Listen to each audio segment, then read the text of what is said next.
Greetings and salutations, and welcome to Flintlocks and Fireballs, where a handful of mad actors will attempt to survive the treacherous waters of Dungeons and Dragons. I am your host and Dungeon Master Jason Phelps, and I am joined as ever by Robbie Tin Whistle Bellekom, Sam Brass Bagpipes Burns, Wow. and Ellie Lead Balloon Sparrow.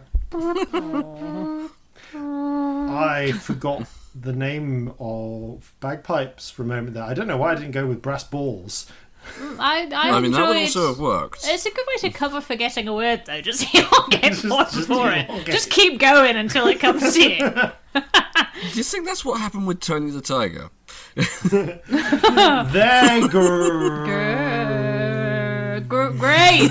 great. Yep. That's exactly what I meant to say. I mean, all Tony the along. Tiger definitely had ADHD. Just saying. I feel like He had Zoom. Yeah, Tony. I feel like Tony the Tiger was meant to say something like "they rock" or "they're fantastic," and then it's like "they're." Oh sugar! I started the wrong word.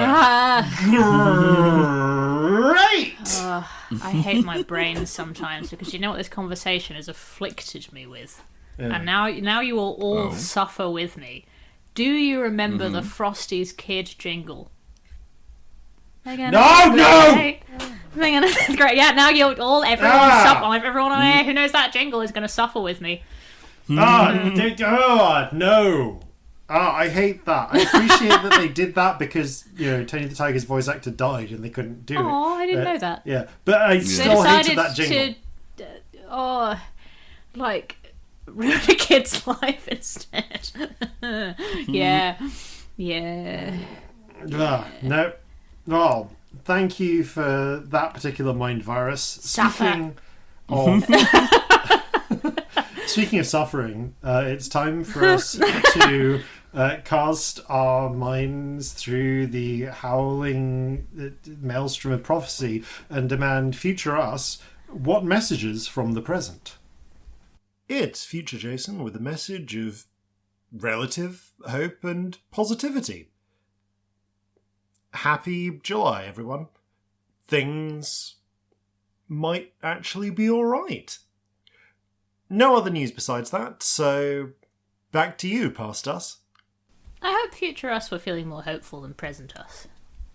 Because you were like, speaking of suffering, let's talk about the future. I hope it's going a bit better than that. Oh, indeed. And on that cheerful note,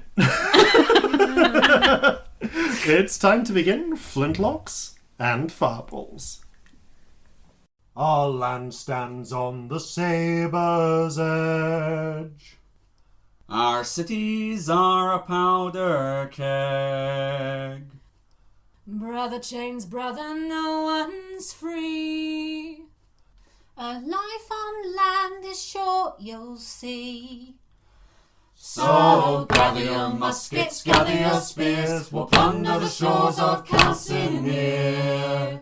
No kraken, storm or spell we fear, so come and sail with us, my dear.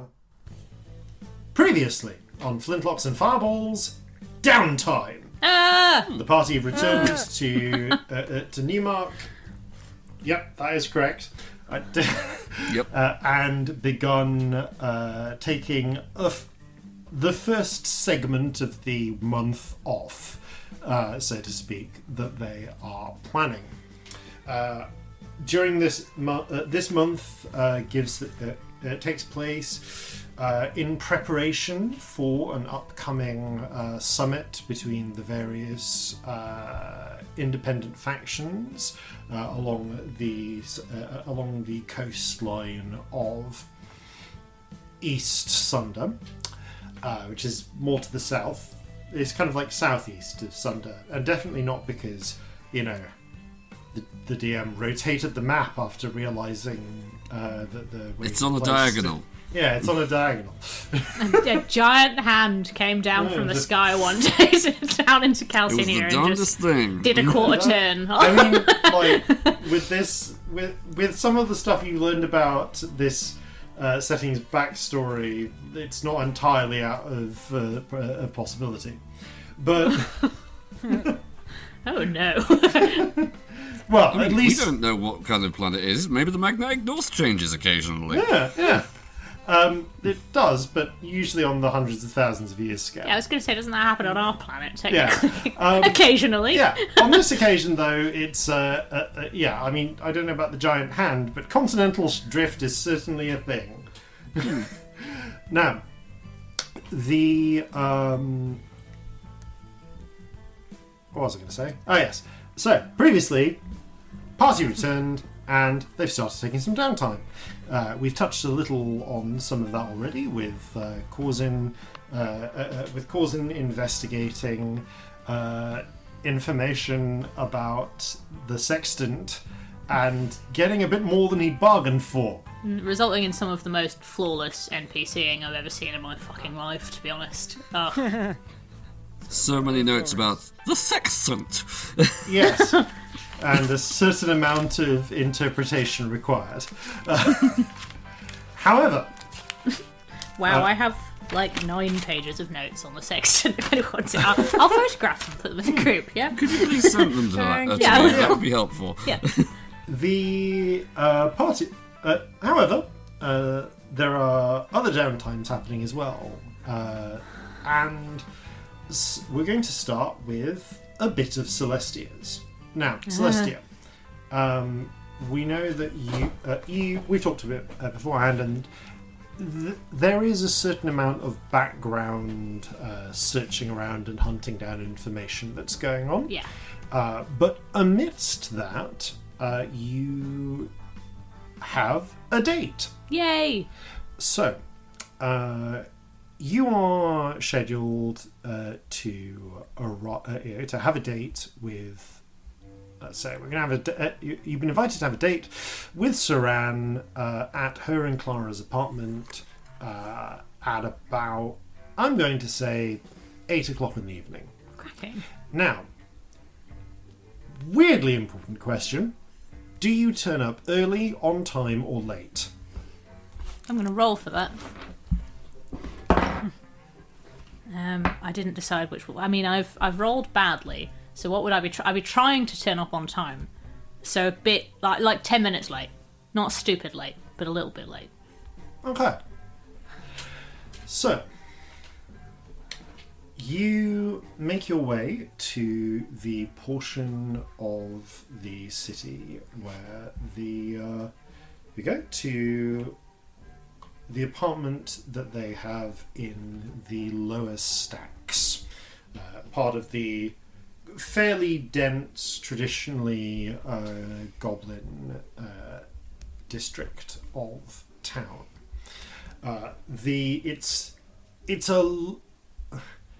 Frankly, the whole west side and stacks area is poorer than the east side and the richer part and the more built up, traditionally halfling human and especially orcish portions of the city, but this is one of the more slummy bits compared to, say, the bit with the restaurant that you've been to in it, which I think it was the Unlucky Dragon, actually, if I remember correctly. Yes. Oh, yes. It was the Unlucky Yeah. Dragon. You follow the directions to a tenement-style apartment block where, clambering up 3 flights of stairs, you arrive at what is most definitely Clara and Saran's apartment. You can tell it's Clara and Saran's apartment because the door frame has a number of charms, knickknacks, wardings placed on them. Appearing they have Haldanic symbols and occult-looking markings carved onto what appear to be wood and bone, bound with black ribbons, and sort of encircling the door, giving it a strong sort of giving it a strong sort of wards of protection type vibe. Do they look like actually magic-y? Roll an Arcana check. 1! They definitely look magic-y. Those are certainly charms. Those are certainly Yep. charms. That you've got to admit, Arcana was never your... But wizard type magic is not your strong suit. I literally didn't have to do it. Yeah. So, I wouldn't have spent time on it. No. Like runes and shit, just nah. Yeah, you figure it's probably does something, but you've no idea what. I want to touch one. Okay. Roll. Just want to poke one. Roll a wisdom save.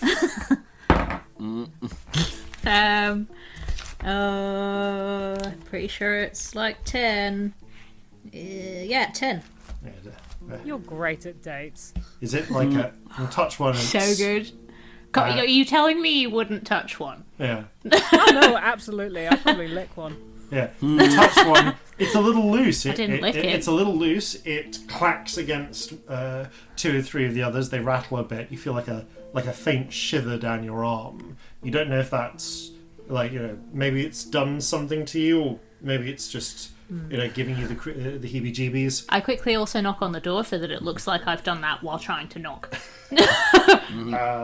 There's a pause, and then the door swings open of its own accord, and you find yourself approaching what is undeniably an antechamber. That's the best way to... it really is the word that comes to your mind is antechamber. This isn't just a waiting room. Although there are indeed people waiting in this room. But in theory, it has the elements of a waiting room. There are there is seating for people to sit on. There are some low tables where one might say place a small cup of tea or the like, or fiddle with things.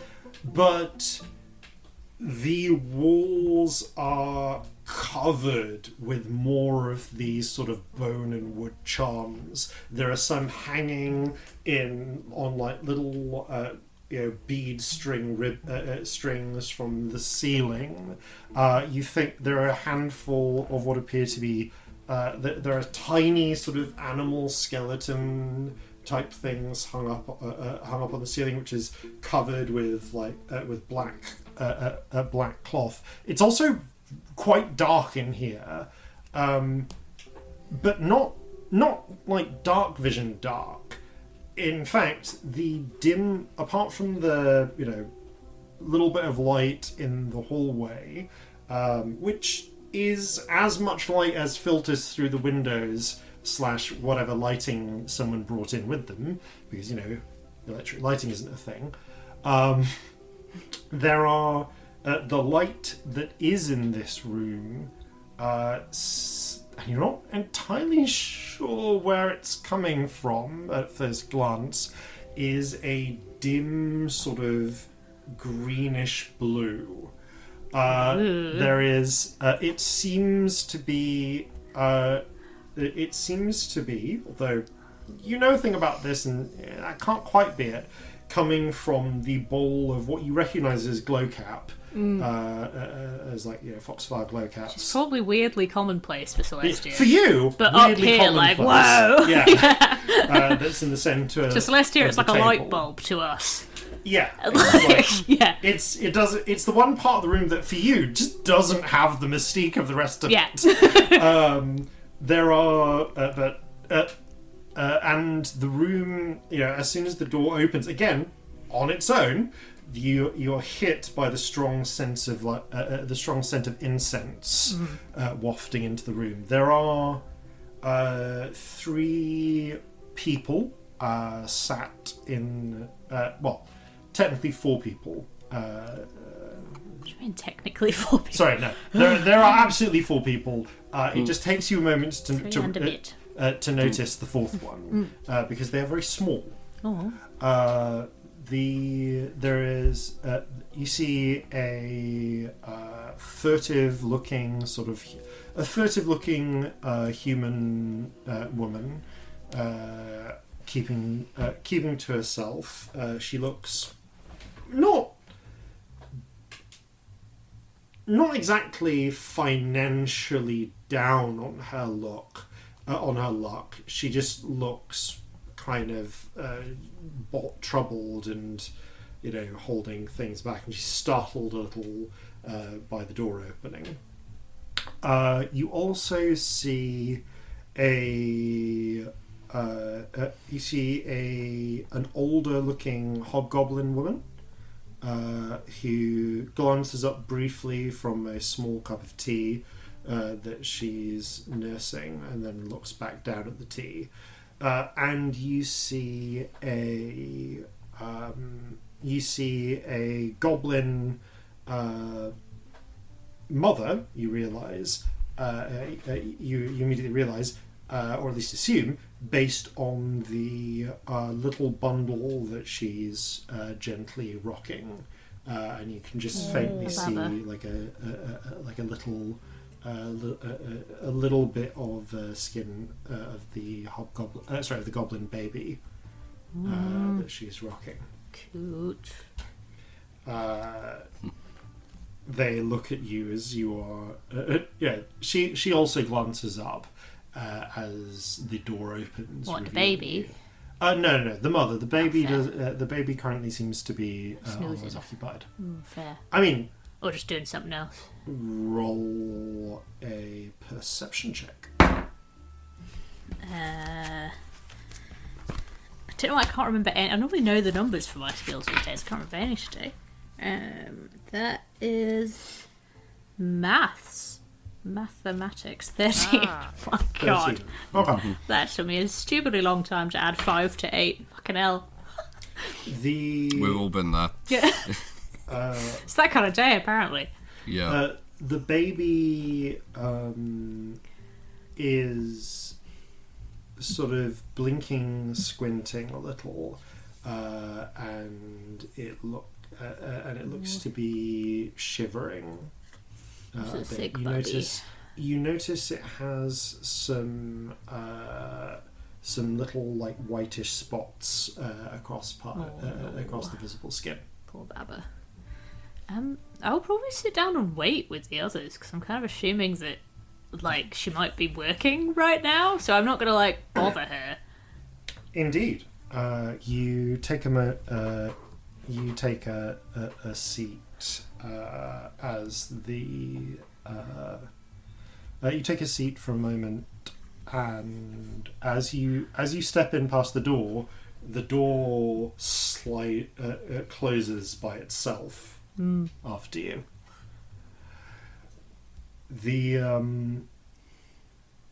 There's a couple of minutes of waiting. The rainbow spirit touches everything. Rainbow Like Spirit touches so that's many right. things. I don't really comment on spirits within a city beyond the fact that they tend to be everywhere. But you do Gives the notice baby some pats, plays Yeah. with all the charms. Oh, absolutely. Does you all the notice things. There's 3 or 4 different ones that cluster at any given time in and around this waiting room. Sometimes they wander in, sometimes they wander out.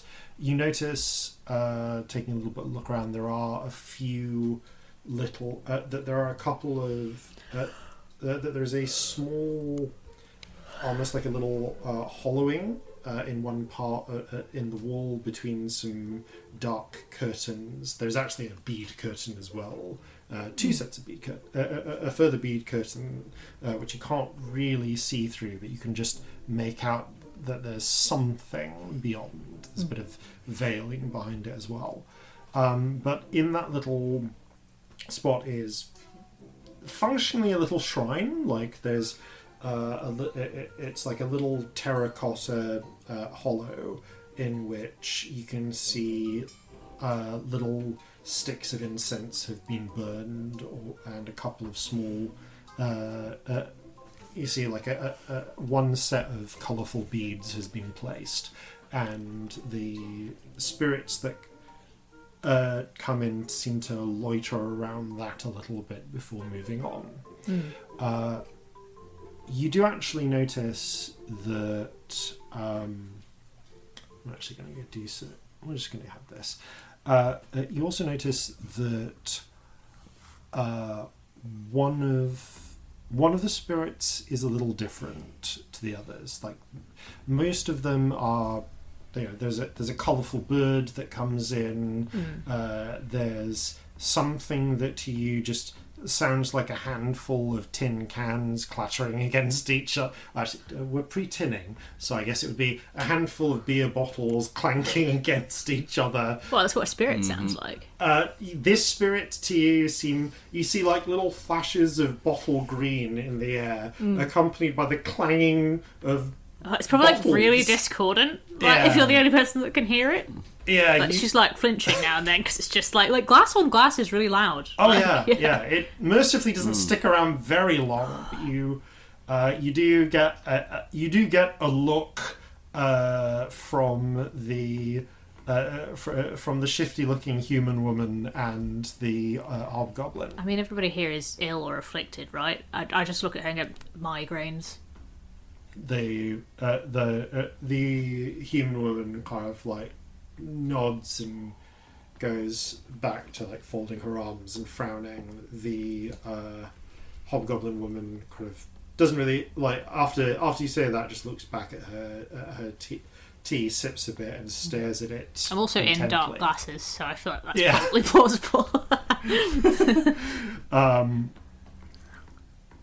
There is one spirit that has the look of something.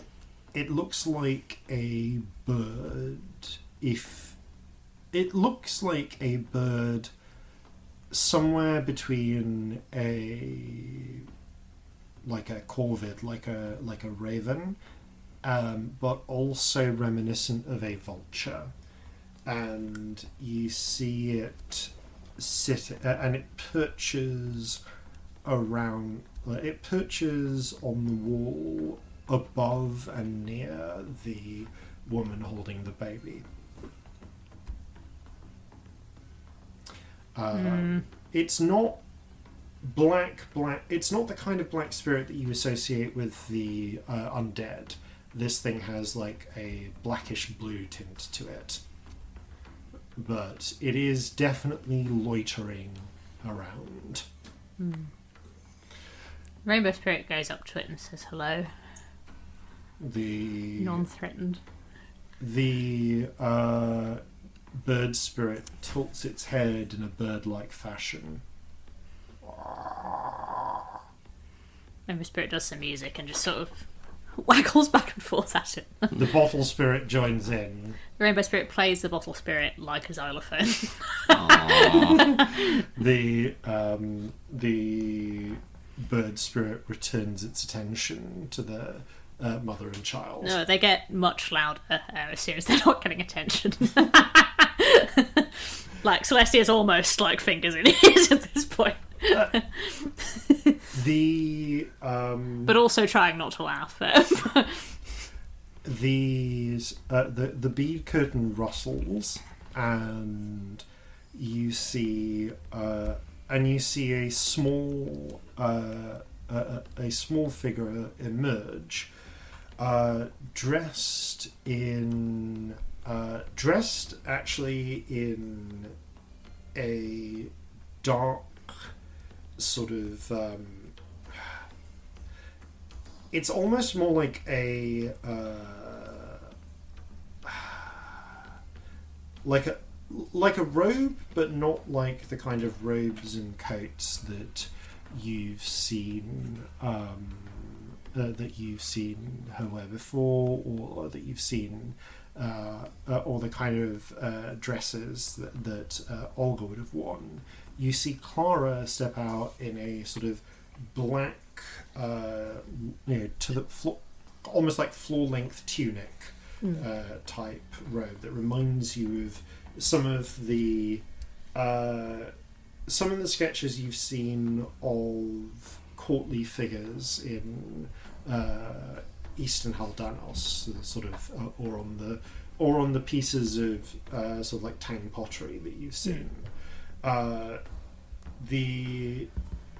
She's wearing black gloves as well, and emerges with a tray of tea and cups.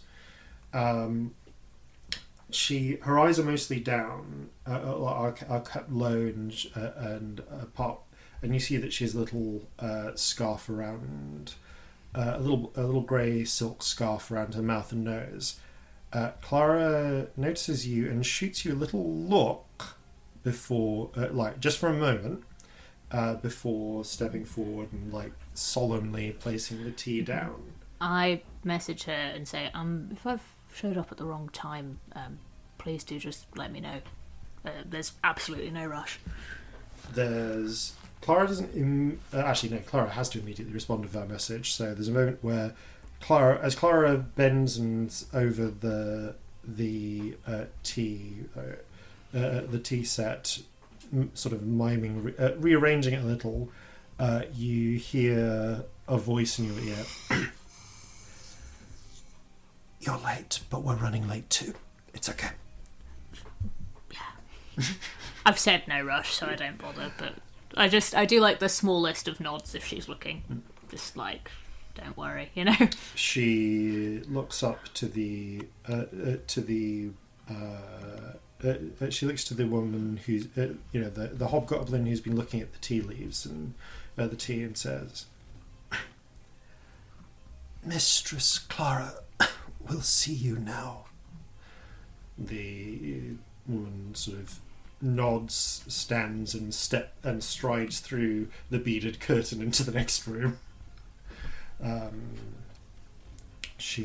Clara quietly offers tea to the two people, to the other people sitting and waiting, yourself included. And while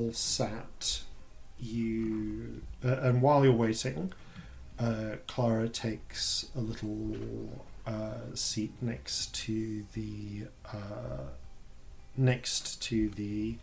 goblin mother and child. Celestia doesn't speak Haldanic, does she? No, she doesn't. Clara, it appears, does, although a little haltingly from her the way that she's speaking in it. You hear her whisper, not exactly whisper. She's just talking quite softly. Waiting room talking. Yeah. To the mother, who after a moment or two, seems to open up, says a little bit back. You don't really catch the words, and Clara basically continues talking to her for about 10 minutes or so. Does the spirit do anything? The spirit tilts its head, and you see almost a little flare of red pulse down the wings of this blue-black spirit. You sense irritation from it. The rainbow spirit gets real big. The sort of cobra threat display meshed with, the rug from Aladdin as ever. It doesn't do anything. It just, like, stares it down. The bird spirit tilts its head again. And then continues looking at the interaction going on below it. Is the glass bottle spirit still around?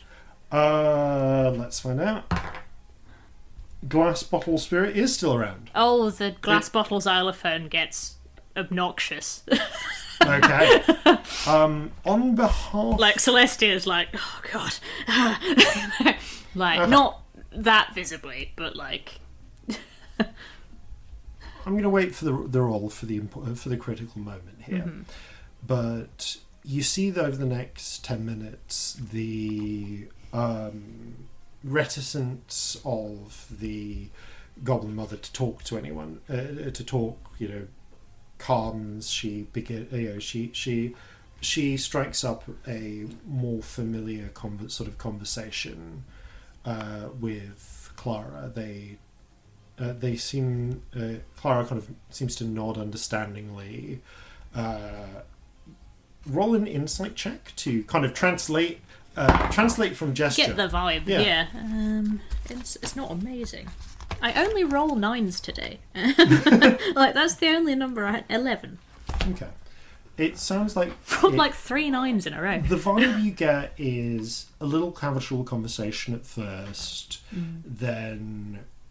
inquiring about, she seems to inquire about the baby, and then a little more conversation.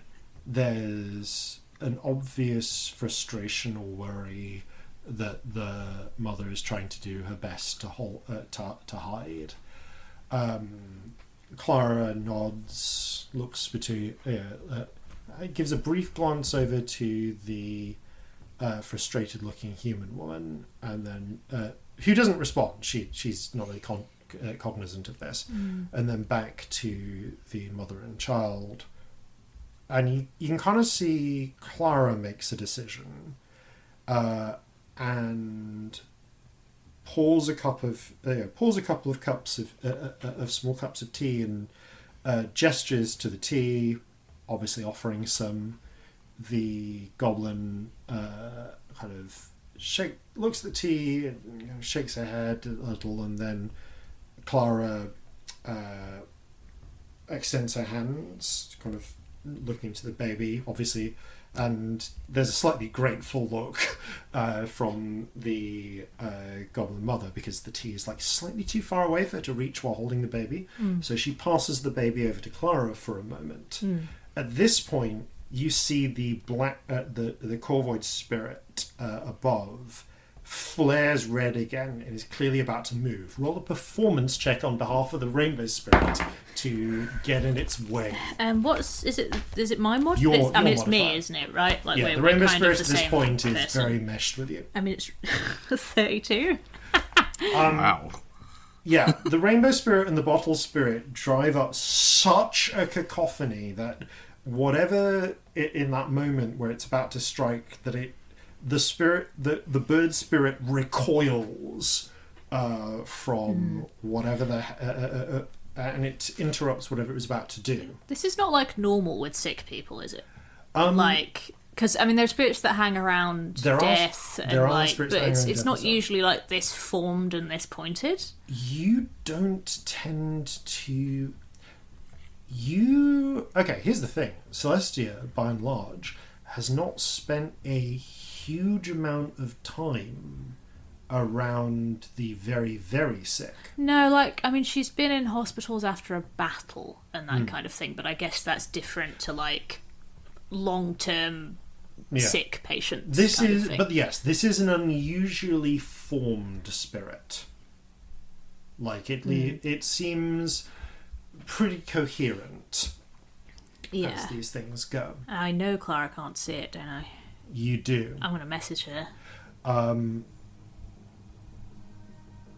Okay. Can I do that? You can do that. Or will it disrupt what the Rainbow Spirit's doing? No. The Rainbow Spirit is doing the distraction. So you can message, as they build up the cacophony, you send whatever the message is. So I feel like it's, slightly loud. because Celestia can't fucking hear herself think right now. Horrible big bird spirit staring at baby, flaring red. Mind's getting in its way. Just thought you should know. This is happening quite quickly, so you probably get about you quickly get out horrible big bird spirits, and you see Clara glance sort of around for a moment, but she doesn't really. She just roll this for Clara. Okay, she doesn't halt because she's clearly gone in with a plan of action. She takes the baby for a moment. At the same time as the bird is about to come down, swoop down, and gets essentially just gets rattled by the by glass bottle xylophone attack. The goblin mother reaches forwards to get the cup of tea. Clara, you see, holding the baby, deftly pulls off a glove, brushes it against the baby's skin, and you see Clara's face pale a little bit, and then she slips the glove back on. As the spirit sweeps down a moment later after being distracted and seems to miss something. It flares in frustration at the rainbow spirit and the bottle spirit. Like, so obnoxious. And again, and that sense of irritation goes to just full on, almost like spite or resentment towards Clara. And then it spreads its wings and flies out of the room and away.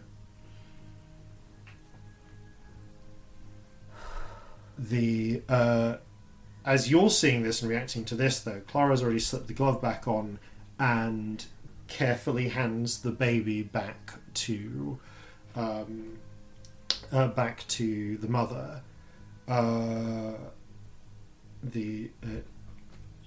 He takes a sip of the tea, kind of rocks her baby a little, you can see the baby's still breathing shallowly, but doesn't seem to be shivering as much as it was.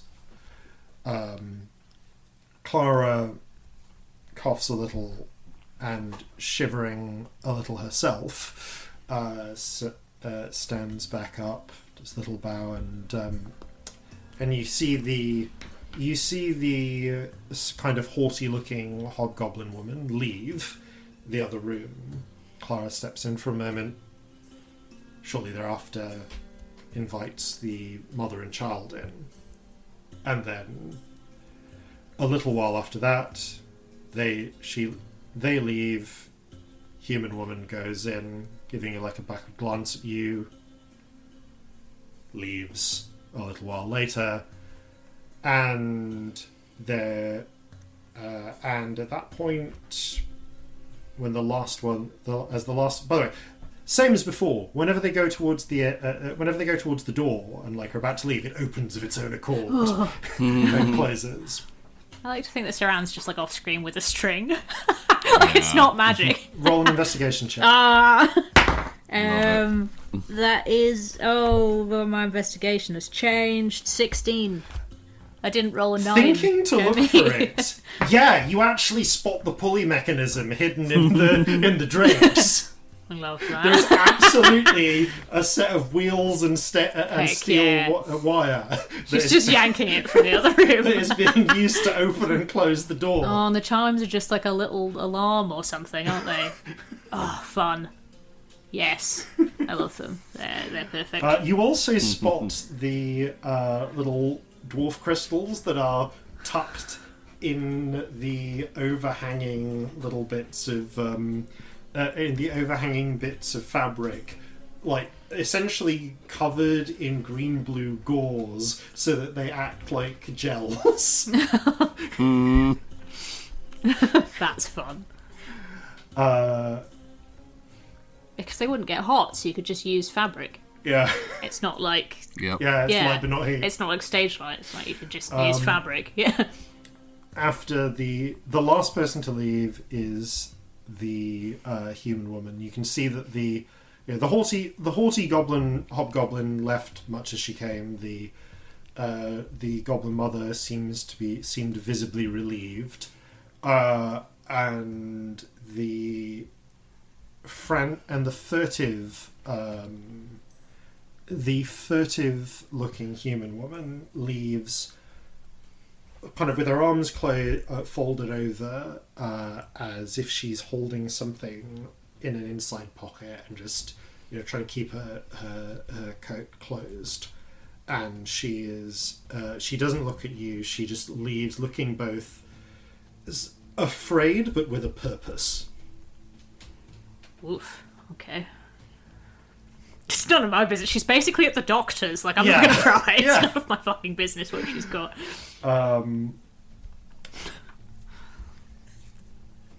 There's... Nothing immediately happens after that.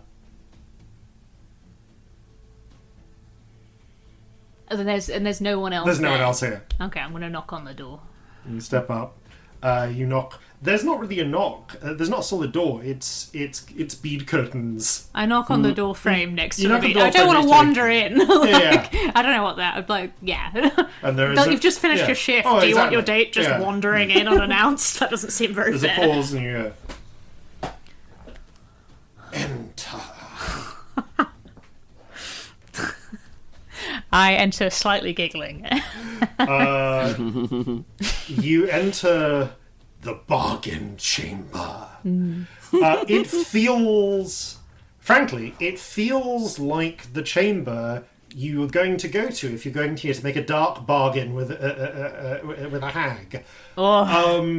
There is again, it's one of those things where it's like, you could describe it as an office. There are two chairs and a table, but one of those chairs is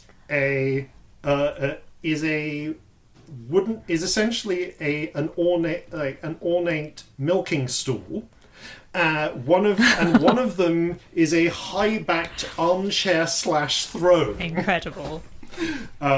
Surrounded the whole room is just cloaked in black and purple drapes. Oh, she's done like LARP furniture. Yes. You have like cheapy camping chairs and you just like throw nice fabric over them and be like, oh goodness, it's from a distant far off land. Like, it's like that. No. You can see there are golden charms hanging. They're definitely brass. That's polished brass. I love them so much. You've handled enough gold. You know what real gold looks like. Celestia grew up rich. She knows what gold looks like. That is polished up. These are polished up brass knickknacks. Along with more of the animal, with more of the sort of like animal bone bits and pieces. Again, this one there's sorcerer's purplish light, but also you notice on the table there's a pair of black candles that very thick black candles that spit guttering green flames.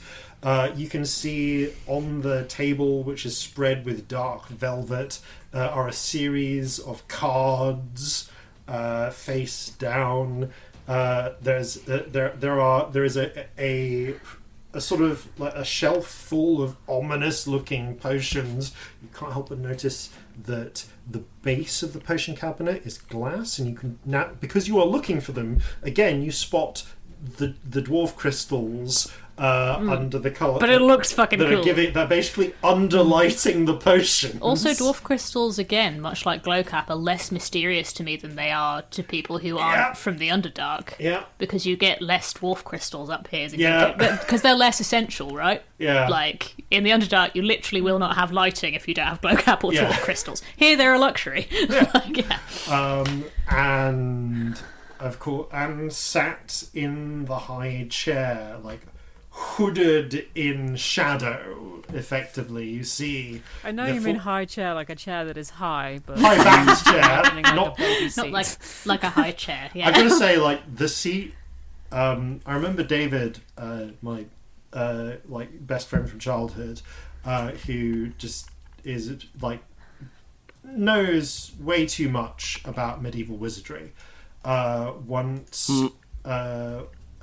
talked about how, you know, if you want to go like scry in Icelandic folklore, you need to, you know, you do stuff with like wearing an animal skin, then you can kind of possess like an animal like that. It creates like a fetch that you can like fly that can journey across the land, and like you see through its eyes. But to do that, you need to be perched upon a high seat. Like, the term is a high seat. It's like a seat of power, but a high chair. But it's a high chair. Your legs must be dangling in order for you to scry. Imagine if that was a rule in D&D. You couldn't do it on a normal high chair. Like climbing up a tree so you can see your surroundings, like that kind of thing. I mean, the average office chair these days for me, like... I too am short and feel your pain, yeah. But yes, you see... In the role of Mistress Clara, you see Saran, as ever, tall, and the high chair accentuates the height. Like the high back chair the throne accentuates the height, as well as shrouding her in darkness and mystery. Somehow she's managed to get the lighting so that there is like a slash of light across her face, highlighting like her dark, threatening eyes.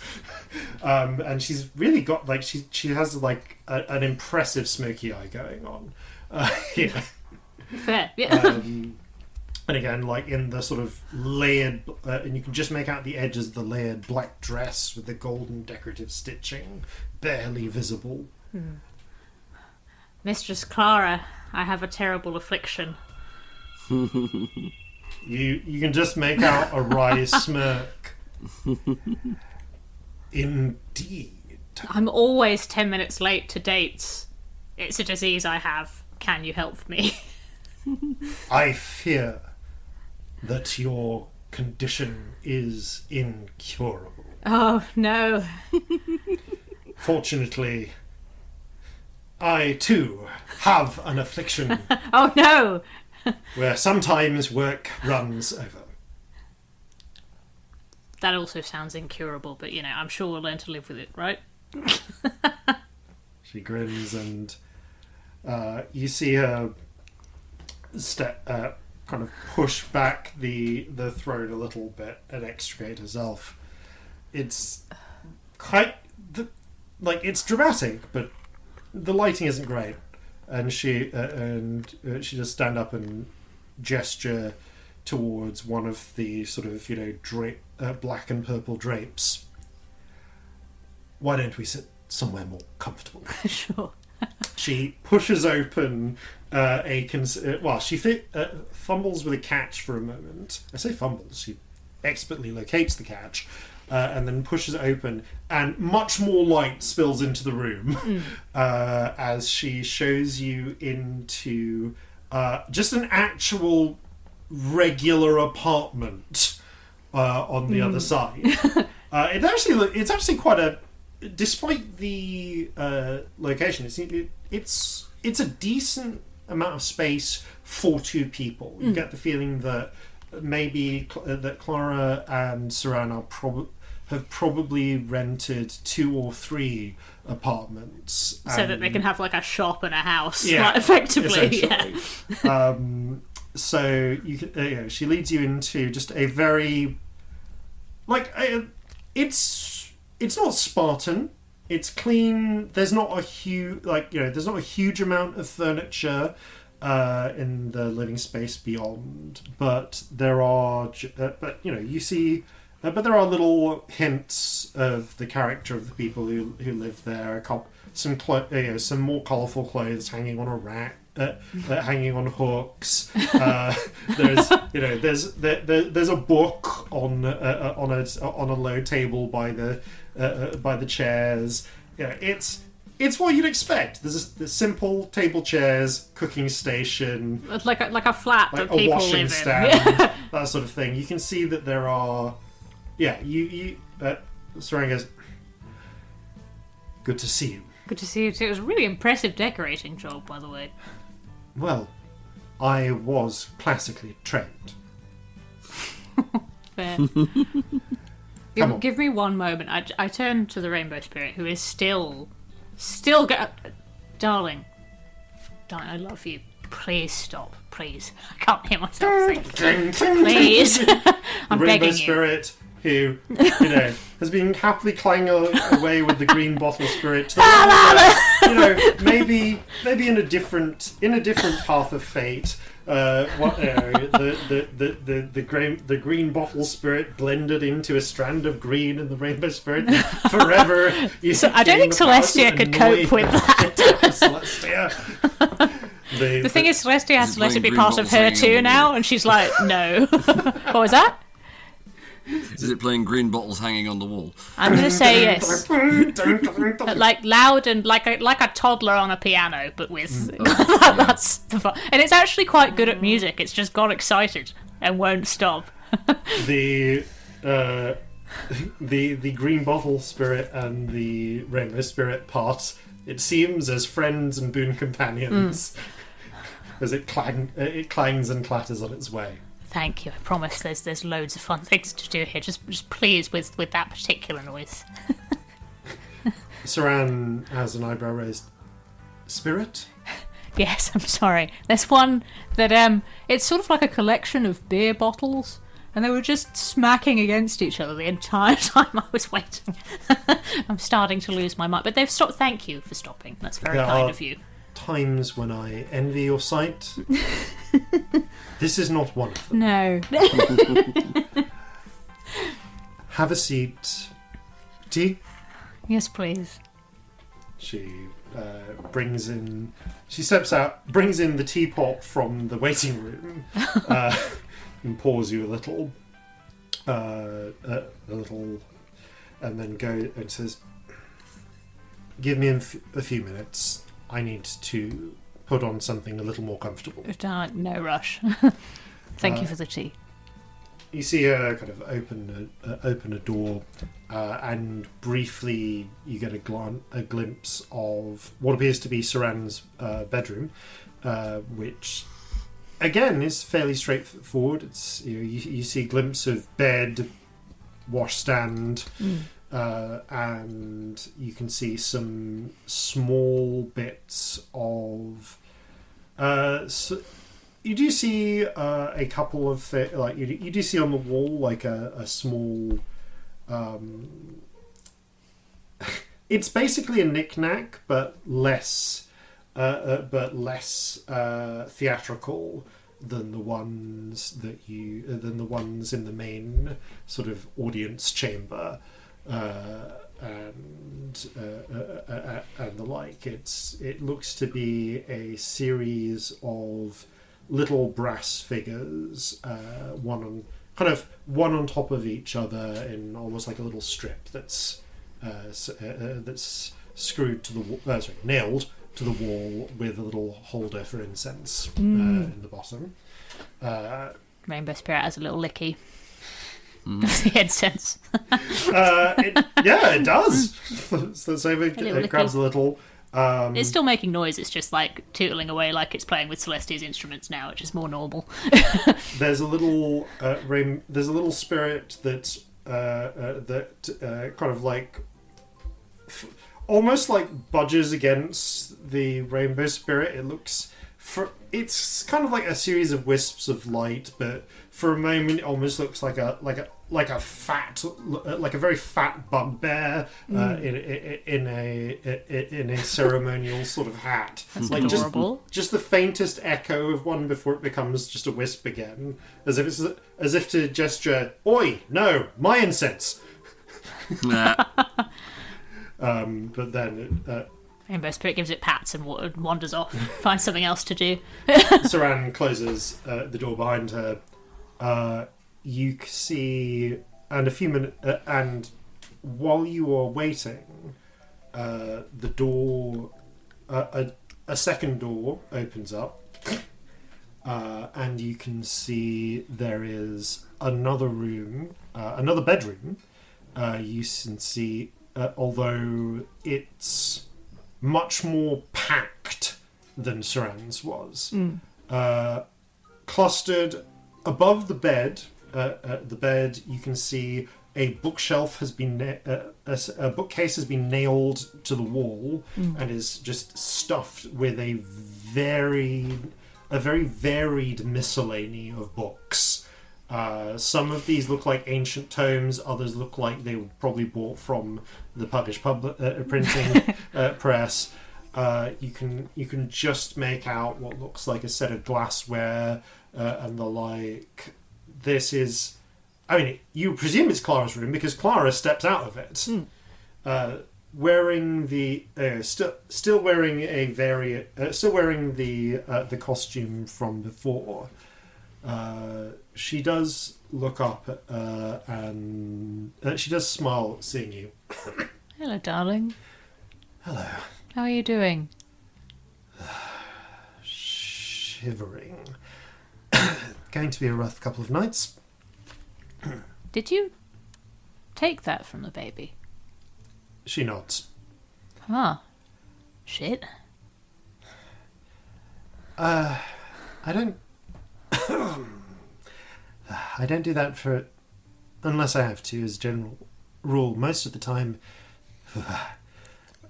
herbs and medicine will do it, but that one, I'm afraid that child was a little past the point where the usual medicine might have worked. I hope I didn't step on your toes, by the way. I was just... That spirit was a bit frightening and I knew you couldn't see it and it looked like it was going to go for the baby. She raises a finger. So I'm sorry if I cut in on you at work. That wasn't the intention. No. It's quite all right. She reaches under her robe and pulls up one of the older-looking books and kind of takes a seat at the table. Kind of, if you've not already sat, she impatiently waits for you to have. I think I have. Yeah, sorry. I mean, Saran brought me tea. But I feel like you're that's sat with happened. tea. She just pops herself down next to you. If there's a cup, I'll pour Clara one if there's a spare. Yeah. She gives you a little sort of half nod, but she's paging through this book, and it's a lot of the. You cannot read the text in this. It's not. Some of it is in Haldanic, but there are bits which are in just languages you don't read. Like, no idea what they are. You do see that there is a bit in Elvish, but the wording is apparently nonsense. You get the feeling parts of this are encoded. In some way. Like I can read the Elvish, but it's like window tree cow. Yeah. Like whatever. It's like it doesn't random words put together that make no sense. Or jumbles of letters. Yeah. You spot one where it's like that's just written backwards, but you don't have a mirror, and that would be really hard. Yeah, and then you see it for a moment. But she stops at a page with. The artist hasn't quite gotten it right, but there is a depiction of something that looks not unlike the bird spirit you saw. A little bit more fleshed out. It's got a slightly more monstrous appearance. You can see that the features on the features on its head are like somewhere between human and bird in nature, and it does, but it is blue black, and it does have traces of red that have been drawn that have been inked down along its feathers. That's not that far off, actually. Something like that? Yeah, like not perfect representation, but it looks close. What is it? That, and I'm just going to double check check that I have this right, because I'm pretty sure that I did this right. That would be. My God, Clara's basically leafing through her monster manual like Jason. Yeah. Except hers is in code and insane. Yeah, she pretty much has a monster manual. It's but it's a little disconcerting, honestly, just seeing it. Yeah, here we go, and yeah. Oh no, I got the right one here. It has a number of names. The common one is a vrock. They're a type of, well, spirit. They're known for folkloric in nature. Some of the people who live here must have brought the tale of it with them. It will have come here because it knows that I'm here. And it's hoping that someone will want to make a bargain for its aid. What kind of aid could it give? Not kind aid. It is a spirit of death and pestilence. That would make sense. I know. It was about to go for that baby. It will it gains by the nature of it, by the nature of it and the stories around it. I understand that it gains strength and purpose by preying on death, especially death of sickness. You must be quite confusing to it then. Well, it knows what I am, and it knows that I know the old pacts and how to invoke them, even if I can't see it. It's... I hope this isn't a silly question. How did you figure out it was there? If you can't see it, genuinely. Oh, I didn't. You figured it out from... You told me. Right, okay, cool. But I'm not... So I thought you already knew it was there. I considered it likely that one might be here. I wasn't sure. I don't... It's definitely a bit more formed than... Yeah, ones that... You get ones that hang about in hospital. I mean, spirits hang about everywhere, but yeah. Sickness in these streets over the years. And I don't talk to everyone here, but I wouldn't be surprised if the stories of it are alive and it comes for them. It's a bit frightening. But it will be here because I know how to invoke it. And it knows that if the situation is right, someone may be willing to call on it.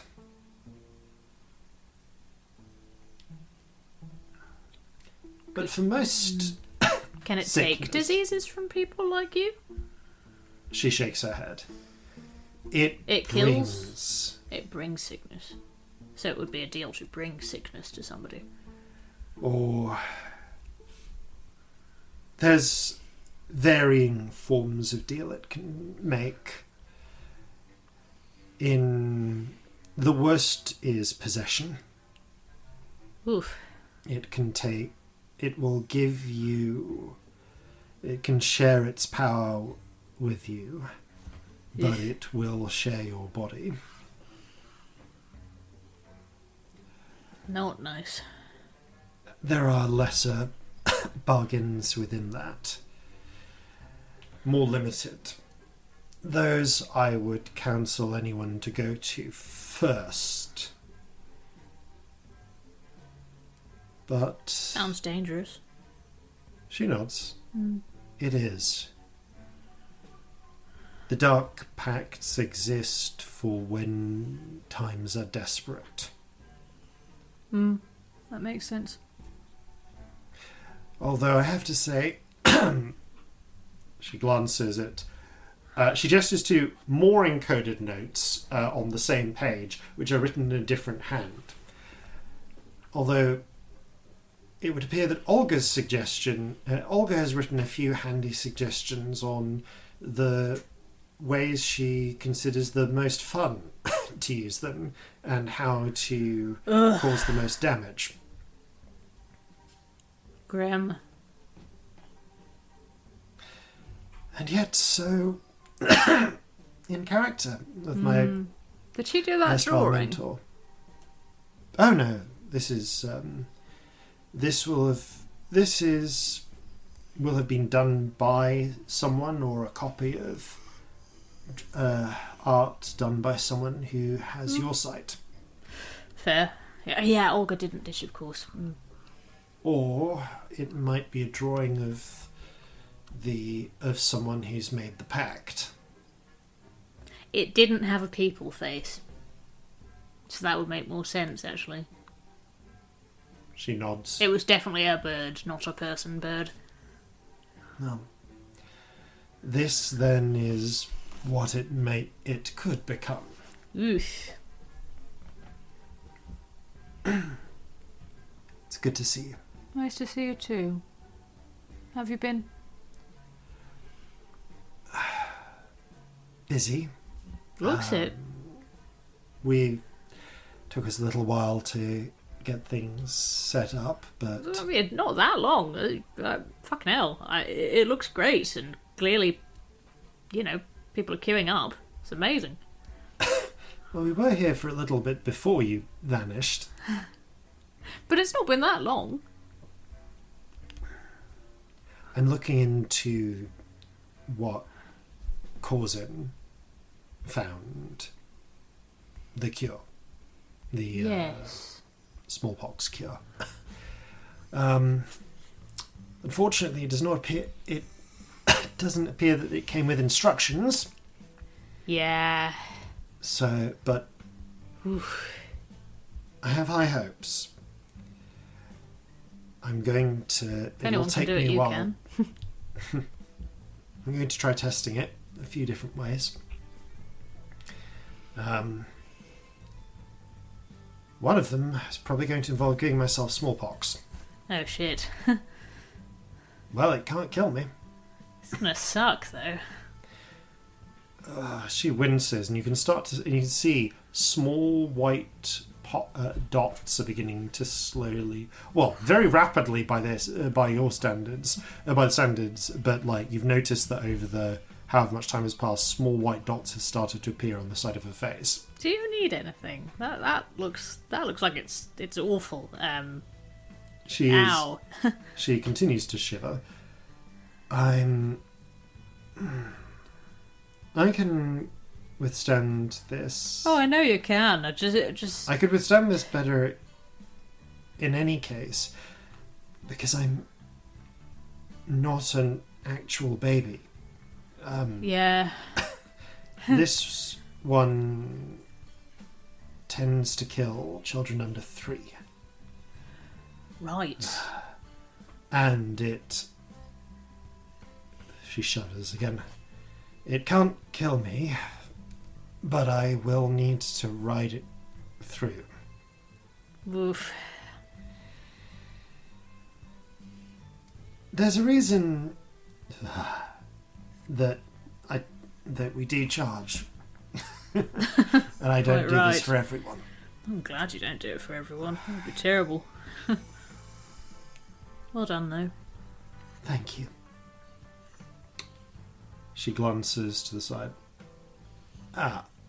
And you hear sort of a bit of fumbling with the door. I'm going to give you both some space. Right.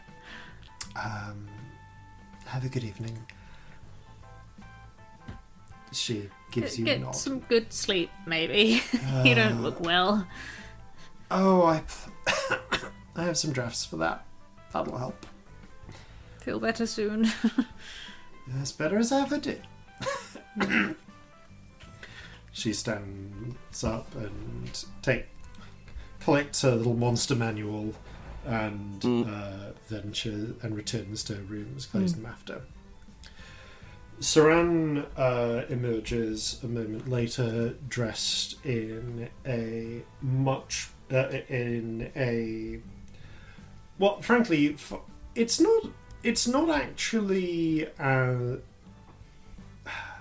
She's not dressed to the nines. She actually comes in for a third date. She comes in wearing what you reckon are probably her day-to-day clothes. She has a fairly straightforward skirt, a nice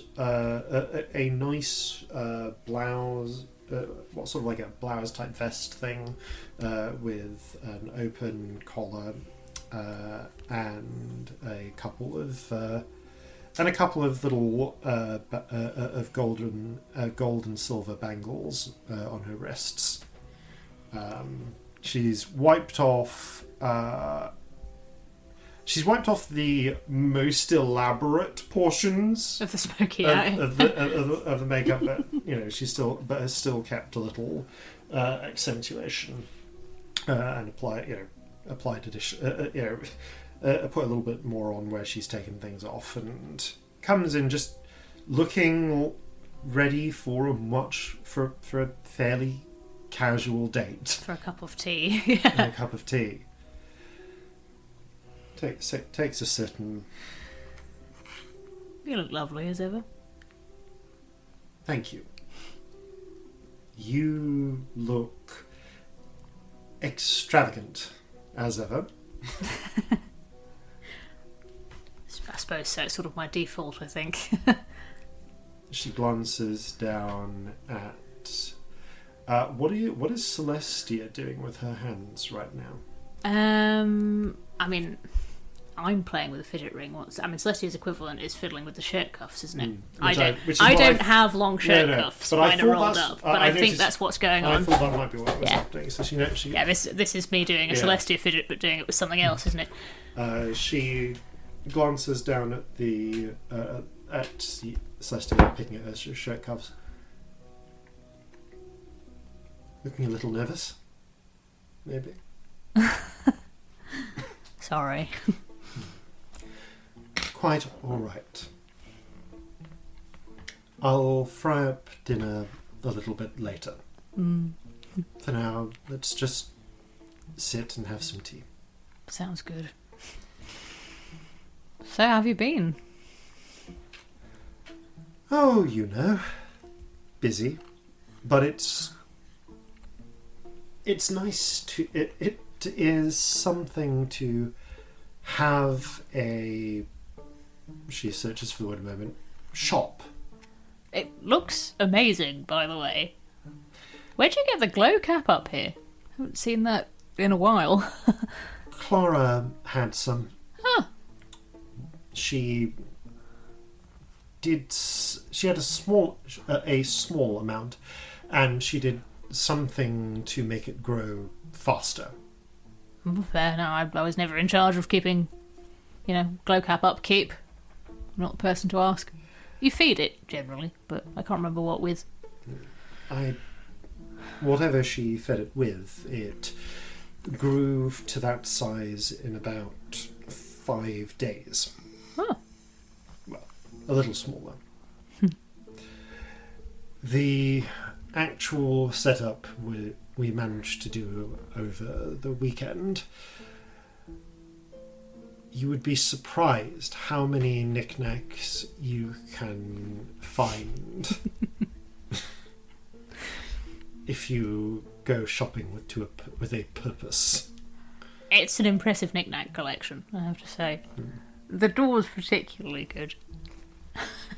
She grins. You hit the string very well. I was sat there for about 20 minutes before I noticed it.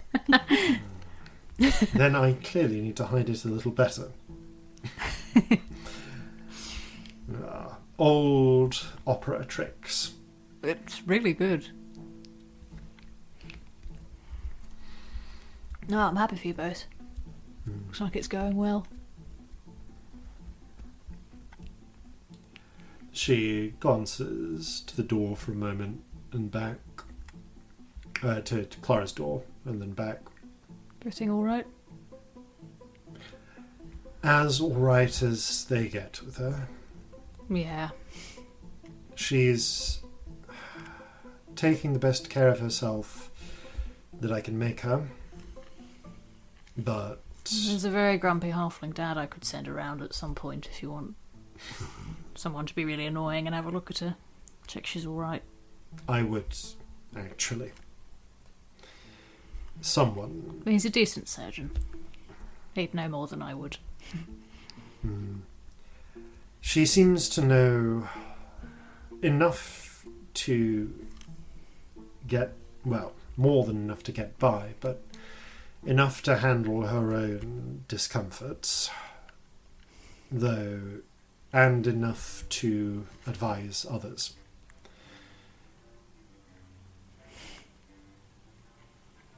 She pauses for a moment. But? No, I'm just thinking about the clients. She smiles. I'd have to say about a third of it. Only a small amount of it is. She looks a little distant for a moment. Witchcraft. The rest is either making sure Clara knowing the right medicines or other treatments, and a surprising amount of the rest is just letting people vent their frustrations. There's a lot to be said for that. Apparently our ship's doctor does that. Just listens sometimes. Thought it was interesting. Do you know where he trained? No, actually. He's Is that Aljin's Haldanic? Yes. So, of course he is. He's called Aljin. Like in this world that equals a Haldanic. He's Haldanic. He's a bugbear. I've never asked, actually. If he, depending on He's which, very good, though. Yeah, he's great.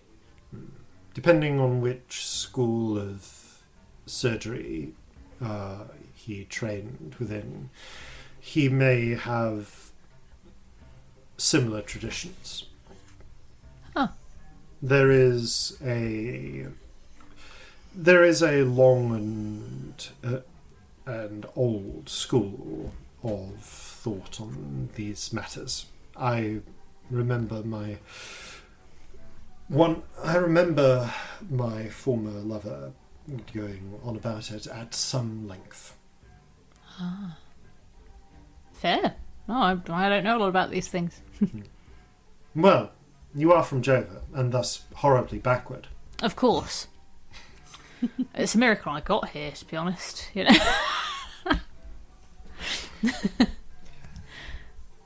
You would not believe how much itching powder I sell. Wow, really? Mistress Clara, she sort of gestures dramatically, is approached by quite a number of people looking for curses.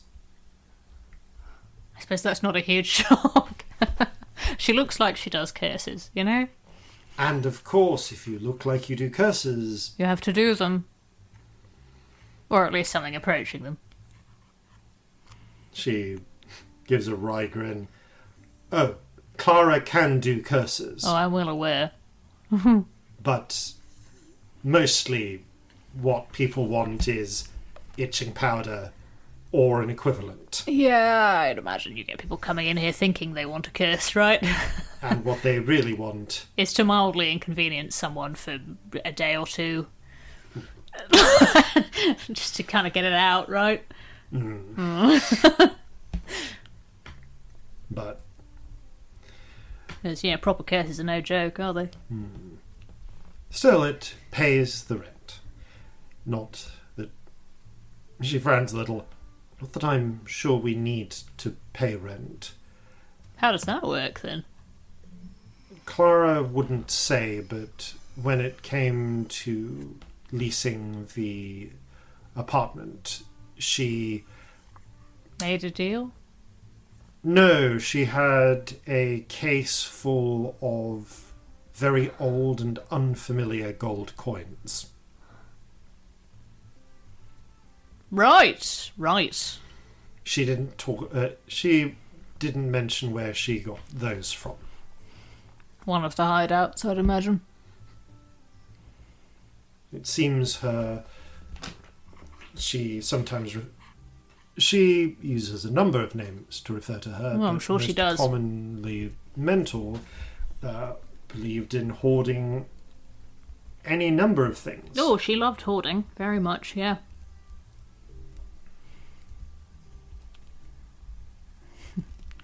Less said about her, the better, though.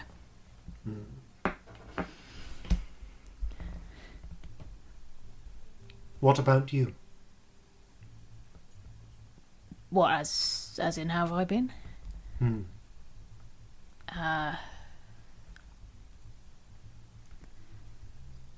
You see, this is I don't know what answer's appropriate for a third date.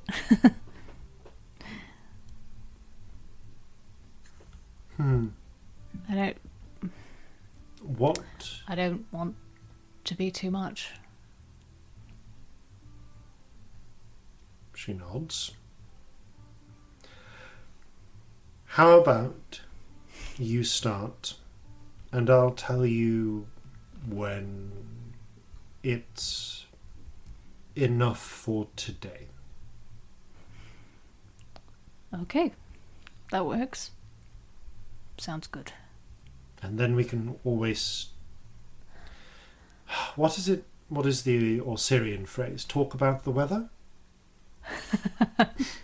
I think so. I actually find the weather quite an interesting topic, but I've only had a year of skies, so it's quite interesting if you're me. True. I suppose it would be... You don't take the sky for granted, promise you. What? Talk about the ceiling? I mean, it's just not a subject. There's barely wind surround. To be real with you, if there's a breeze, it's kind of an event. The temperature's pretty much the same all the time. It's more likely you'll have like a monster thing happen than rain. Rain doesn't happen, does it? Well, quite. But I've been... I don't even know. It's been a really insane time. Mm-hmm. Okay.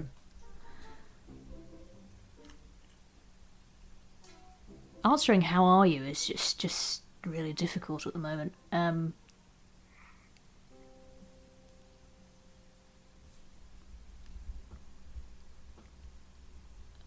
I mean, like, my friend's son nearly got eaten by a giant bird yesterday. And that was... Yeah, and that was by far one of the least insane things that has happened recently, to be honest. Yeah. Do you want something stronger? Yeah, sounds good. She steps up and returns with a bottle of clear liquid, pouring it into a pair of very small cups. It smells quite herbal and quite sharp. What is that?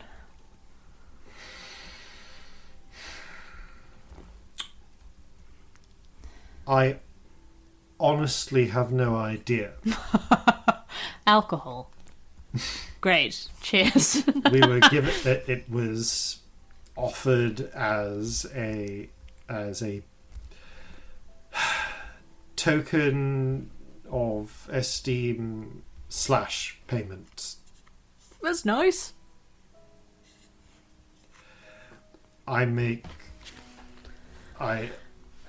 It has no label, so I offer you this warning.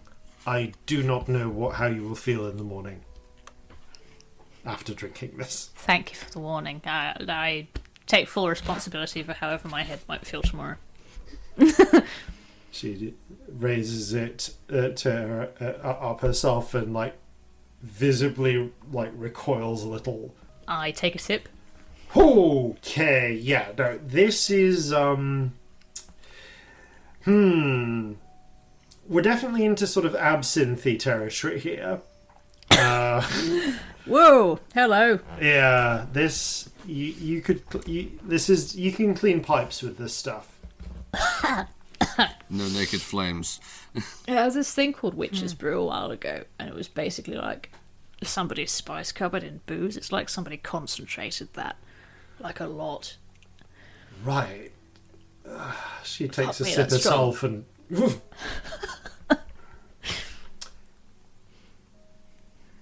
I think we go slowly. I think we do. Thank you. When you said something stronger, you weren't kidding. You were saying that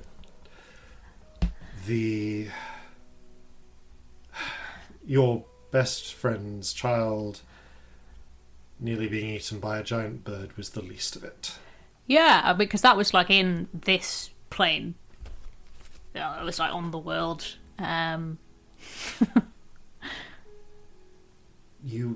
She frowns. This is then haven't... You've been to the Dreamfold, actually. That's Yes, that was going to be my question. Yeah, so I don't actually know much about how it all works, but as far as I understand, there's the Dreamfold, and then there's a couple of other ones, basically. I will take your word on it. This is understanding from looking at it rather than any actual understanding underpinning it. But yeah, there's this is all quite secret stuff, I guess, so don't go splashing it about. But yeah, there's one with a bunch of sorcerers in it, who've all made rooms, wings, whatever you want to call them, and it's super insane.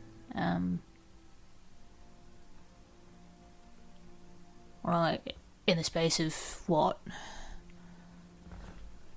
a week and a bit, I think it was, 12 days, I've been another person completely for a bit in the future. I've been to space. I've met the worst person alive, bar none. No one's beat that yet.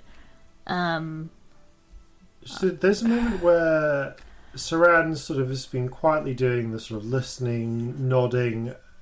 Her nod pauses around saw the future, and then you get to space, the worst person ever, and she holds up a hand.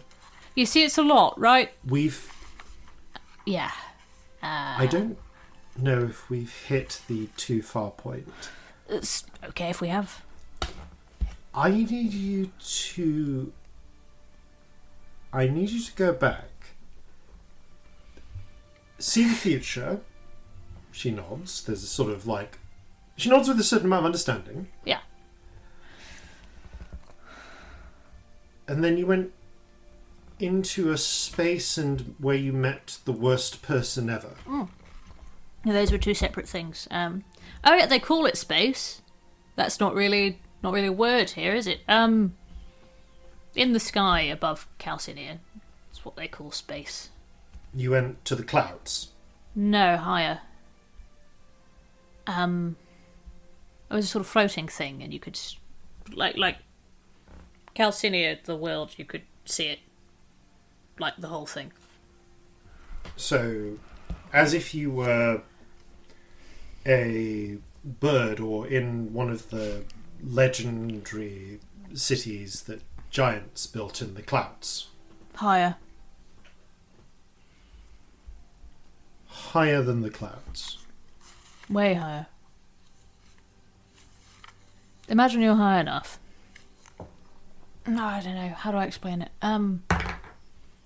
Saran, who is pretty well educated, holds up a finger and she stands up and goes to... You see there's a bowl with... she goes to a basket with some vegetables in, and she pulls out an onion, comes back and says, "So, I realise you are from backwards, Jova." I am backwards. It is known. So I just need to check this first. You do understand that the world is An onion. round. She gestures with a finger around the onion. I mean, I feel like even with Celestia's canonically bad understanding of space, she probably knows that, right? Yeah. Yes, but did you know that an onion isn't quite round? She looks at the kind of like ovoid What's the pointy onion. bit? Is that the North Pole? Did you know that the world isn't quite round? Are you shitting me, Saran? The moment where Saran pauses. Is it shaped like an onion? Does it have layers? I actually don't know. I just overheard one of the ministers get into an argument and comment that about whether the world was a perfect sphere, and said that it wasn't. It was fat in the middle, and I don't know how they worked that out. Where I come from, we can predict earthquakes. Wow. Your Dover is people- backwards. Your people are horrendously backwards. If you think Dover's backwards, like, do another step backwards. That's the Unstark with no fucking idea of anything. Corzin had to explain gravity to me. There's like a raise. The eyebrows have already been raised, so Saran just lowers one. I really didn't listen in school, so that might be my fault. But yeah, that happened. So She just holds up the onion, puts another hand under it, and drops it and catches it. oh, a magic trick. I'm Jovan. I've never seen that before. But let me see if I understand this. You're saying that when you say you saw all of Calcinea, Like you can see that whole onion. Okay, so if you go up really high on a mountain, you could look at a house and it would be really small, right? she nods. Well, yeah, like that. And that is space. Yeah, they called it space. I think it was called a space station. Like a big metal floating house. A sort of sky palace or sky castle, but Yeah. high up enough in the sky that you can... Yeah, and everything was metal. There was a big window. So, in a sense... So, well, obviously then, I'm right. Giant castle in the sky. So in a sense you are right. I sensed not quite the same, though. No. It's... castles we've seen, right? Got an idea what we think a castle looks like. It's different. Different look than anything, really. bit beyond where we're at now. So you went to this, not Sky Castle, this space station. Yeah. And saw Calcinea. Can you get back to it? No. It's in another place. Right. Also, I guess it's somebody else's idea of what Calcinea looks like. It's probably like a giant illusion, really. Weird. It's not where we are. It's not on Calcinea, so I don't know how that could have worked otherwise. And I think they all make their own rooms. Some of them This have isn't whole the worlds. house full of sorcerers. Yes. Each room can be like its own dreamfold. There's, You know how I have control in the dreamfold? you have mentioned. Yeah, I have seen. Yes, like on our date, I could do whatever the fuck I wanted with like where I was standing, right? Obviously, that doesn't extend to the whole fucking dreamfold, you know. There are some limits here, but it's like that. They each have a room that they can do that with, but there aren't really limits. Slight distant look from Saran for a moment, as if internalising this, reaching some conclusions, like a sort of concerned look as she contemplates the places that could go, and then you see her sort of mentally tamp down on that and return to focusing on you. I think you get it. It was a lot. I do have, actually, I take out a little box of cigarettes. I have these, like, weird cigars I found in space, if you want one. She shrugs. I don't have the Takes word one. cigarette, right? Yeah, like a very small cigar. Yeah. Like a cigar. It's got a light if you want one. Oh, thank you. I, like, click my fingers Yeah. into, you know, like the Claire's mum in Heroes, and she clicks her Yeah, fingers and it's like a yeah. lighter. Like, I do that. She like pulls a little bit into her mouth, rolls it around a little bit. What if she draws on it and kind of inhales it a bit deeper? Yeah, it's not like a pipe, it's different. Oh. What if just sort of draws a more controlled breath, exhales.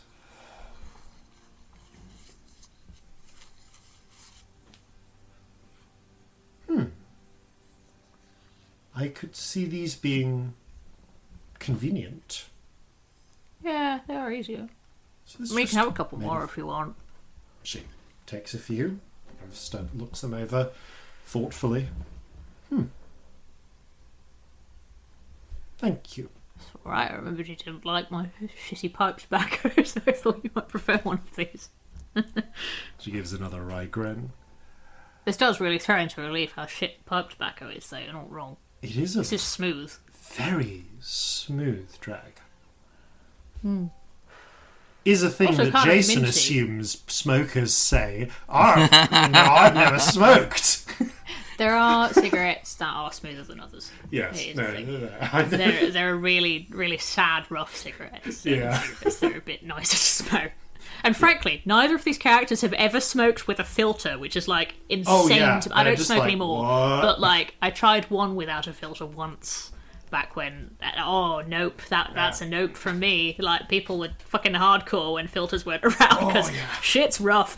Like it's not nice.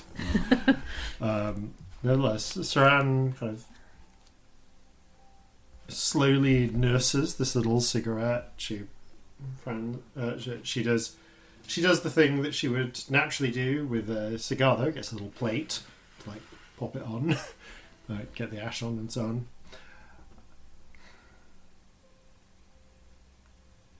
The worst person, then, if you want. If you want. My life's insane. This is the thing. I come on a date with you. How are you? Oh, fucking hell. Yeah, worst person I've ever met, actually. Called the Law Bearer.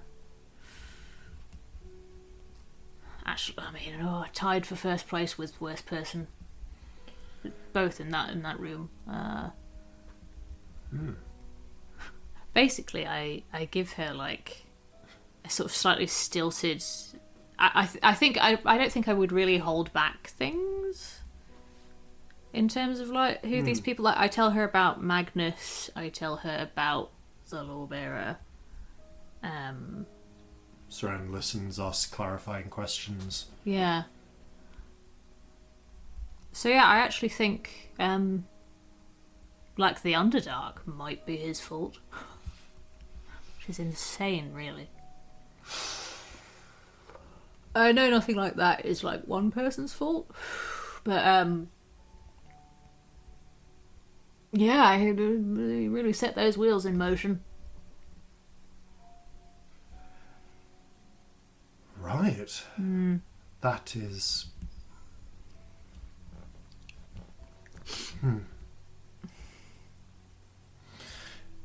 She raises the, by this point probably still now half full little glass of fucking concentrated witch's brew. Whatever this moonshine stuff is. Probably is moonshine, isn't it? Just been nursing it slowly throughout. Raises it.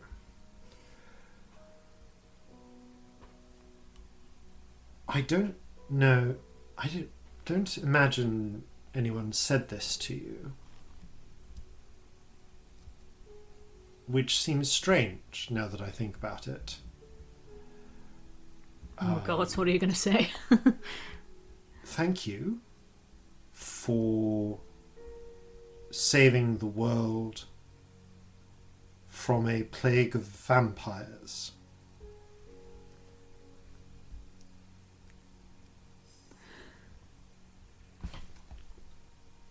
Oh, I don't think I'd let myself think that far, to be honest. Like in a sort of instinctive sense, which is why we dealt with it, but... Yeah, you're not wrong. You know, they would have got through the rest of the rooms if they'd managed to turn the whole fucking city, wouldn't they? That was sort of my fault as well, though, because I did scoop his brain out with a spoon, and before that he wasn't turning everyone. So... It sounds like you've, in a sense, saved 2 worlds, then. Yeah, maybe. Oof. Cheers, I think is what they say. Cheers. She raises the glass and takes a slightly larger sip of it. I forgot how strong that was. Oh, I am regretting that choice.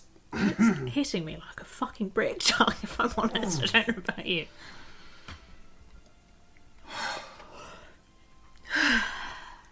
Takes another drag of the. She's probably almost entirely finished the first cigarette at this point. This is just tobacco in paper. Well, maybe, I don't know. I don't know what's in the end of it. That's the bit that I'm confused about. Like a little sponge or something? Looks like maybe felt or something. I don't know. Could you smoke through felt? Cotton? I'm not. I don't know, it feels weird. I'm not sure. She looks at it thoughtfully and continues to smoke it down a little bit further.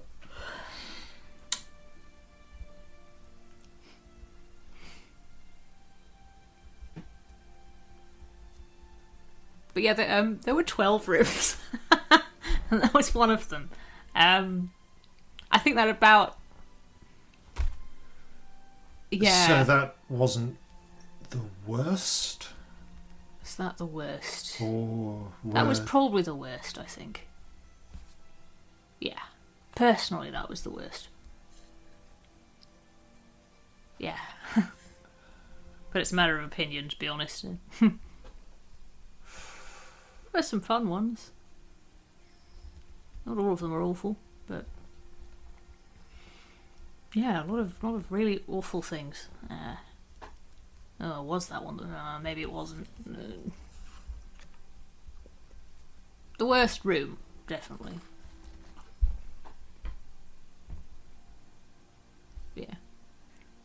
we've not hit the limit just yet, if you need to say more. Oh, I feel like I'm a terrible date. I have to admit, not going the way I expected the date to go. Sorry. And also not going the way I thought it might. Yeah, sorry I was such a mess the other night. I didn't mean to worry you.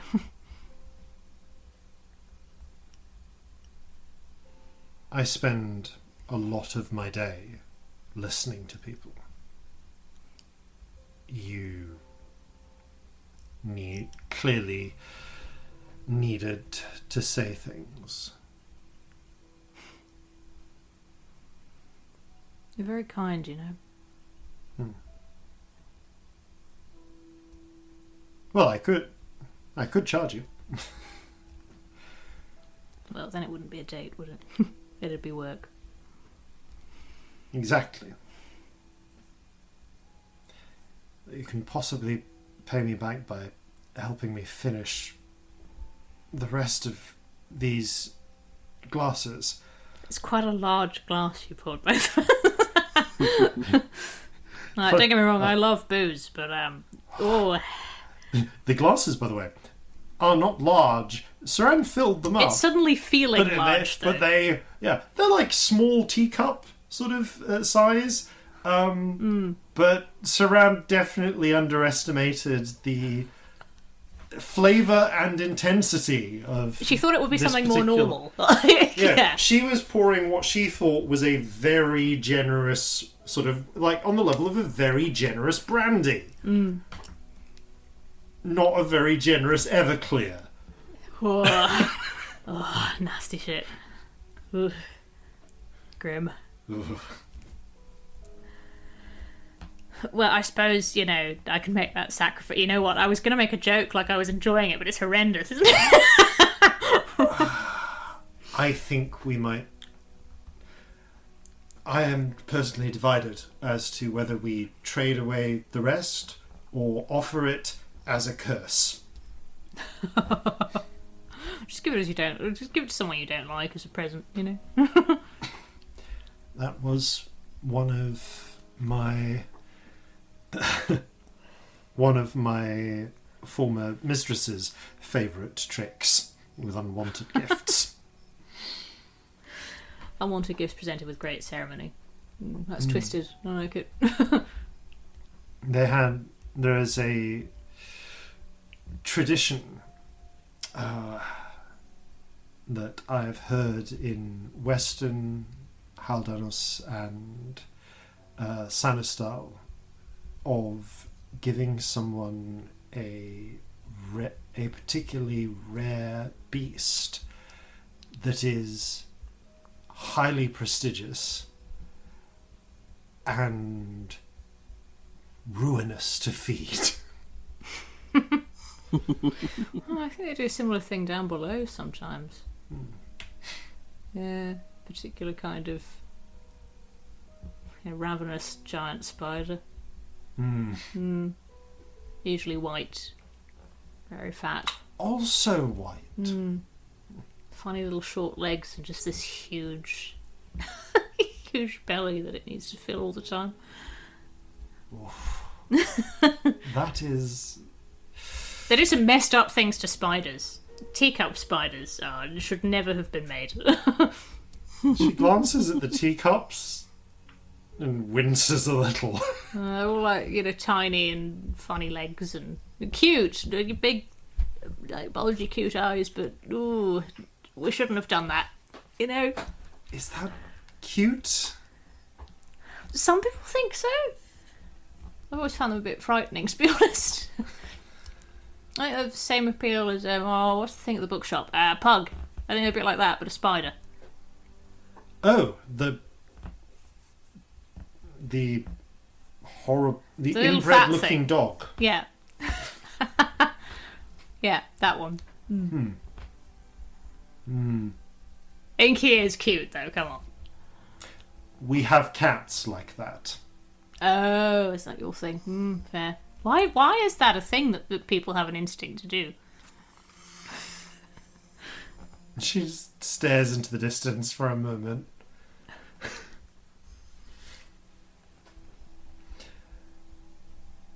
It sounds like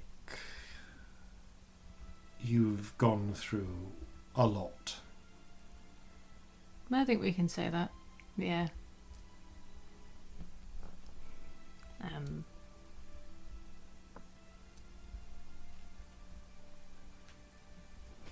Yeah, I mean, it's only been 12 days, but it's actually been more as well. I had another week in there. There's a time room that made time go slower. It was a bit insane. Again, there's that sort of open mouth, shut mouth. Sharon stops and thinks for a moment.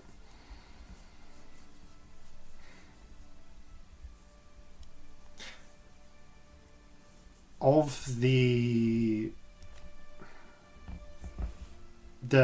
type where, say, there are stories about this, someone goes beneath a hill or into the woods and comes back or underwater for an hour and comes back 10 years later.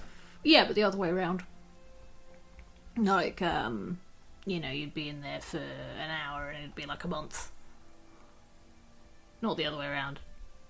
Yeah, exactly like what you said. I'm sorry. So, in the story I am talking about, the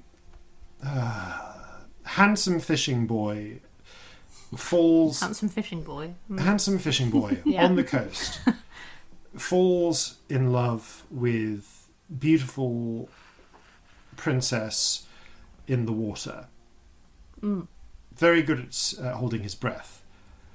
Holds his breath, dives down to chase her, rides on a giant sea turtle. Huh. Cool. Goes to one of the palace of one of the sea kings. Is feasted, dined, welcomed for his heroism, mostly because the Sea King's daughter, the princess, takes a shine to him. Stays for they wed. Stays for 3 days of honeymoon.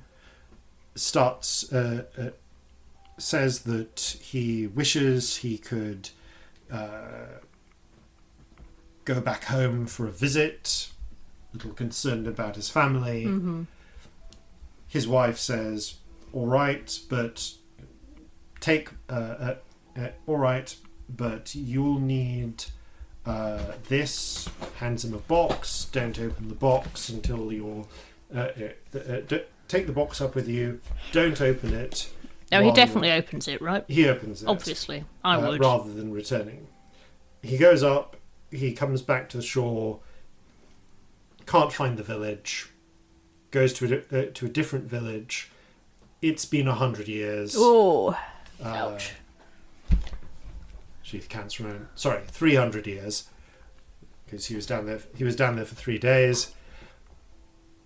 Panics. Opens the box. He turns to dust.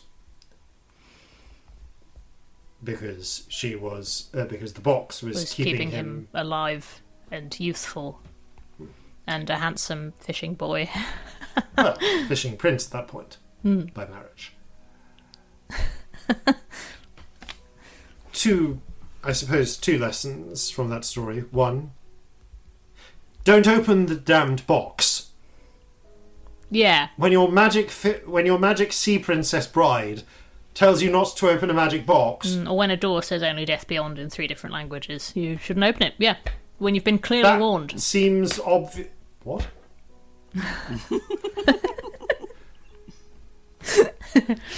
There was a door, we didn't open it. Scamp wanted to, and I was like, fuck no.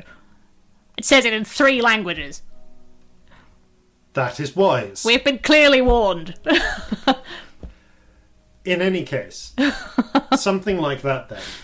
But it sounds like the other way around. You went into more time passed for you. Yes. So outside it had been, a minute or two, and inside it had been a month. I wasn't in there for a month. Scamp and Wisdom were, but I went in for maybe a week. I'm not sure. I think they said a week. Yeah, a week.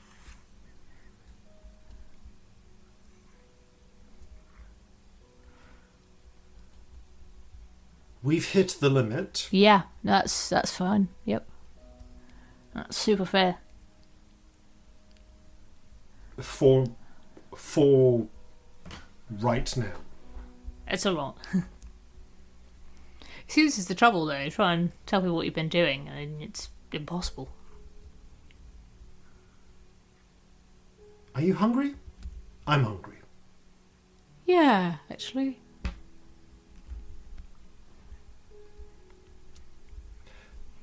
It's not a done forever, but let's eat. Sounds nice. Do you know how to cook? Oh, I'm rubbish. Absolutely rubbish. I can help anyway, but I suck. Do you know how to follow instructions? Yes. That's a start. Come. You can chop. That I can do. Celestia's bad at chopping. It's all different sizes. She doesn't have the fucking patience. It's awful. Like, you That's are rubbish. really bad at chopping. Absolutely rubbish. Yeah. Saran... Shenanigans with Belle have not been, indicative of somebody who's good at cooking. Saran, it turns out, is one of those cooks who cannot resist, trying to just do it herself and taking over. Oh, she's like a Jason's mum. Yeah. Said with enormous affection. Yes. Judy is very mad if you can't chop everything the same size for her. She's very upset. You clearly see that she's a little bit driven just to distraction before she eventually... She tries to tell you... There's a point where you're trying to no, dice. What does that mean? No, you're chopping dice. Into squares? No. Yes. No, smaller. Dice, not slight... Give that to me. Okay. Inexplicably, she seems to have this completely different understanding about... I said, no, dice, not cube. What the fuck is the difference between a dice and a cube? Size. Which is bigger? I'm going to say cube, because I've actually... You don't know your mum's system I don't either. know my mum's system either. No one does! Because it doesn't make any sense unless you're her. Then it makes all the sense. Yeah. Nevertheless, you essentially take about a little half-hour break, or Shouting at each other in the kitchen. to make essentially you make chop and fry up some noodles, some stir fry, and sit down to a bowl of noodles with a sort of rich oyster sauce. Nice. And some with a little bit of pressed sesame seed oil as well. Mm-hmm. And Saran kind of keeps the conversation We talk about shit. light Yeah. for a while. When you finished eating, she collects up the bowls. Especially delicious washes. cubes. Thank you. Mm. You can hear her roll her eyes. Please let me wash up. I ruined your life cooking that. Please let me clean. Okay. She lets you wash. Drawing a bit of water into the I feel bowl. like if you've ruined the cooking, you have to clean. That's how it works. No, you... Do I have to wash them up in cubes? No. It's fine. She's like, most of it she doesn't actually, she just chats to you, but it's the end, she's like, you can't soak a cast iron pan. Would you like me to hand you this pan? Would that make you less Yes, stressed? please. Okay. I'm sorry, I've cooked like fucking rations and nothing else in my life. It's going to rust if you leave it in water like that. You just sort of, you just need to give it a little wipe down, and there we go. Right. And then you just dry it off, and it's fine. It's the oil bakes into it. And... I promise I won't touch your pan ever again. No, you're going to learn how I'm going to teach you to chop vegetables, and I'm going to teach you. You're looking at me like I'm terribly ill and I need a cure. How to properly wash a pan for next time. You're adorable right now. Sorry, that's not what people want to hear when they're annoyed, is it? Honestly, it's good to see you smile. Thank you for that. It would be better to see you smile and able not to be chop shit at thin things. Yeah. slices, but I will take that. You know, I feel like we have a certain amount of abilities around, right? And all of mine has gone on music. There are a lot of other things that I suck at in return for that, right? Like knowing about gravity and paying attention in school and all those things. And not rusting your pans. And not rusting my pans, yep. I've not really been in an environment where people care about their pans. I didn't know there were special pans for things. Because I've cooked field rations. That's been the military rations. It's not the same thing. Corzin. You leave Corzin to wash up, don't you? He's very particular about his pan, actually. So I've washed bowls, and then he's usually nicked the pan by the time I hadn't really thought about that.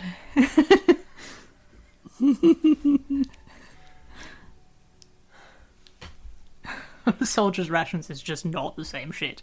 It really isn't.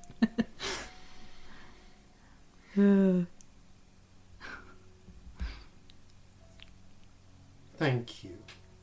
For what? Ruining your pan? For...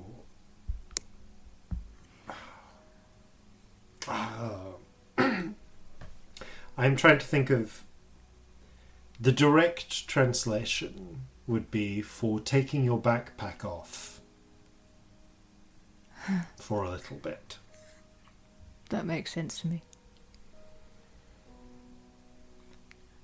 Thank you for letting me. If you want to talk more tonight... I think I'm good. This is nice. She nods.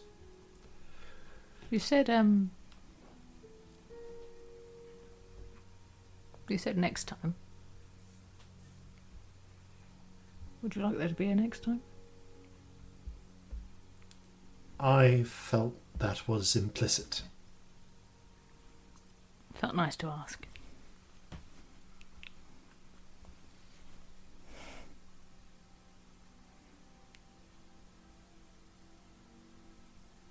I don't know. Whenever you want to talk more, we will... I can listen. You know that goes both ways, right? I know I talk a lot and I'm very loud and silly, but You are. You're supposed to agree with me. You're supposed to say, no, Celestia, you've never been silly in your life. Don't be ridiculous. The most sensible person I've ever met. That's what a person who's dating me should say. No, that'd be awful, I'd hate that. But, if really, I can listen. I'm quite good at it, actually. Good.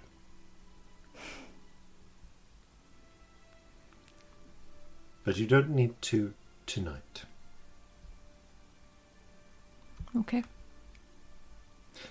What you need to do is help me somehow work through the rest of those 2 cups. The trials you put me through. And then we are going to sing. I mean, we are if we finish those 2 cups, to be honest, darling. If I've got any vocal cords left. Think of it as an endurance test. Right.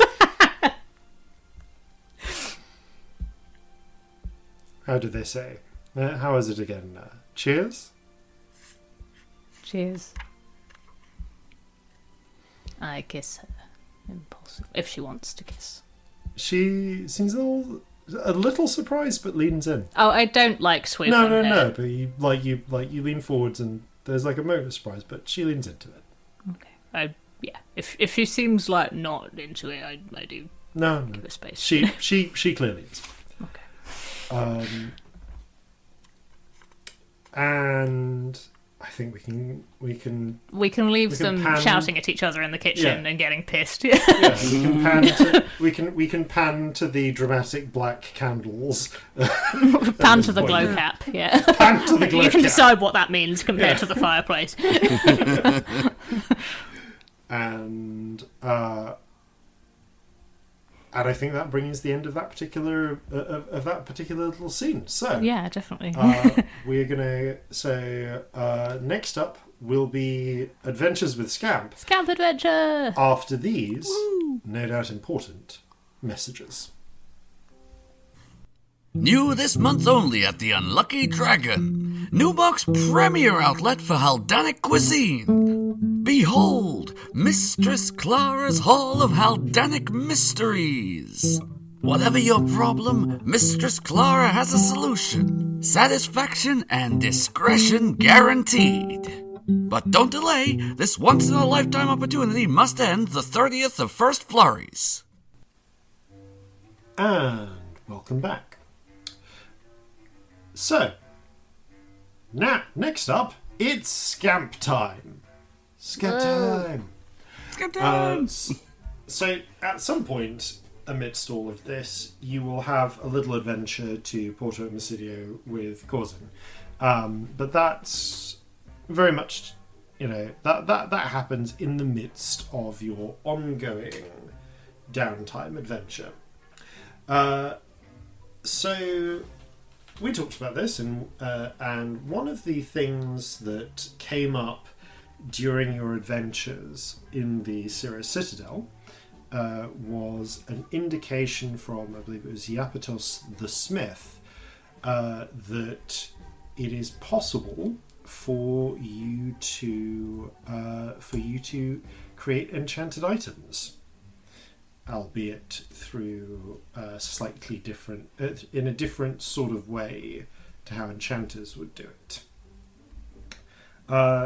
So this means you kind of need to go back to the Cirrus Citadel for parts of this. Oh, cool. Sure is a good thing you can teleport. It really helps, doesn't it? Cuts down the commute substantially. Oh. Yeah. So the first thing that happens then is, I guess this is day 2, day 1 or day 2 of your downtime, depending on how you want to count it. The day after Alder's Night, you take one of the, I believe you picked up a rock from just outside the Cirrus Citadel. I think I want to talk to Victory before I go. I don't want to go on my own. Okay. Because apart from anything else, that sounds like a really stupid, dangerous thing to do. All right. Fair. Victory. Teleporting anywhere without telling anyone and on your own. Yeah. It's the day after Alder's Night. Yeah. Good point. All right, we're adding a victory to this. So, Victory is a little standoffish the following morning after, or they're actually, given the way that time has gone, later that afternoon, because after eight or so hours of sleep, you arrived you arrived back at in the morning. So by the time you get up and get Victory, it's mid-afternoon. However, she is of a similar approach. She's of a similar mind that yes, she would actually like to. Yes, going on your own probably would be incredibly foolish, and therefore, and since she has her own, this is very much matches her own interest. Yes, Victory is going to come with you. So, grabbing your rock, the pair of you teleport to the outskirts of the Cirrus Citadel. It's a bit soon for another rock, just saying. Sorry, please continue. It's alright, it's spelled differently.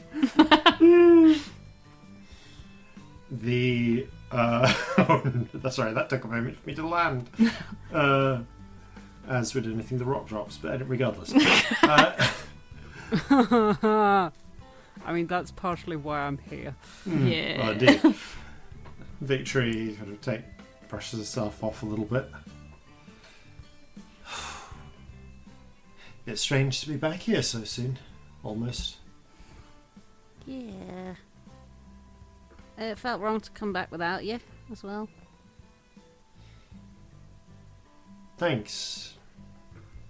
Because, well, for one thing, it'd take so much fucking longer to get here any other way. I mean, just let me know when you want to come over here. I mean, thanks. I'd say same back at you, but there's not really much I can do on the front. I mean, I guess, feel free to drop by that mansion we stole anytime. I've literally given you a key. Yeah. I am really sorry about yesterday.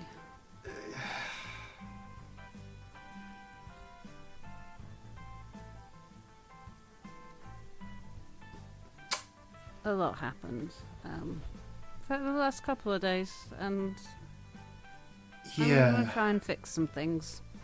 But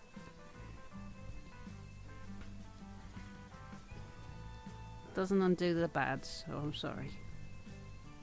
Yeah, well, you know what? What's the halfling saying? Shut up and it mends quicker? I don't know. It's fine, Scamp. Let's not dwell on it. Right. She shuffles over to the rock face. You gotta lick it, that's how it opens. I actually can't remember which bit you lick that bit. That's what I did last time. Can't believe you can just remember where to lick, and I can't remember. Do you not remember everywhere you put your tongue? I do. I don't know if that's better or worse. There's a lot of other things I don't remember. It's probably mostly taken up with the places I put my tongue. There's not much memory for room left for else stuff. Anyway, I've got stuff to do here. Yeah. I don't really have any right to, but I would like your help if you are available to. But also if you've got your own things, you do your own things. You're my sibling. Yes, you have a right to ask. She doesn't mean you have to give it, though. She shakes her head as if you... as if you are a colossal idiot. I am a colossal idiot. We know this. Come on then. Let's just... Wait. So...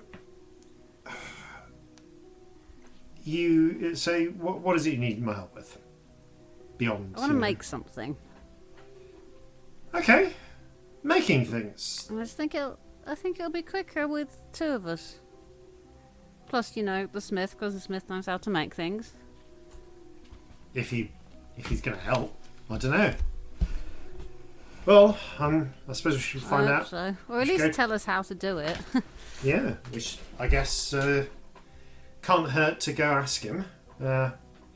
Right, let's walk along the Ridge of Light to the castle full of clouds. Yeah, this is fine. I just, you say these things out loud, and you just... Yeah.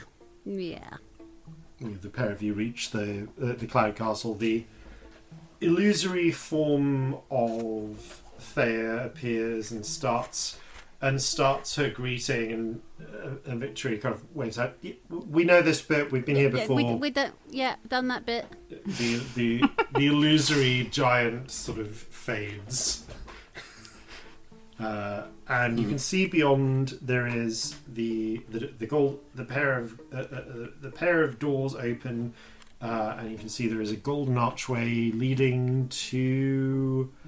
Hold up. What was the last time we left here? You left directly from Thea's wing. So I guess the door is currently... No, Thea wouldn't have left her gate at the front. Okay, it's opening to that desert where you met Tethys, the storm, the first time.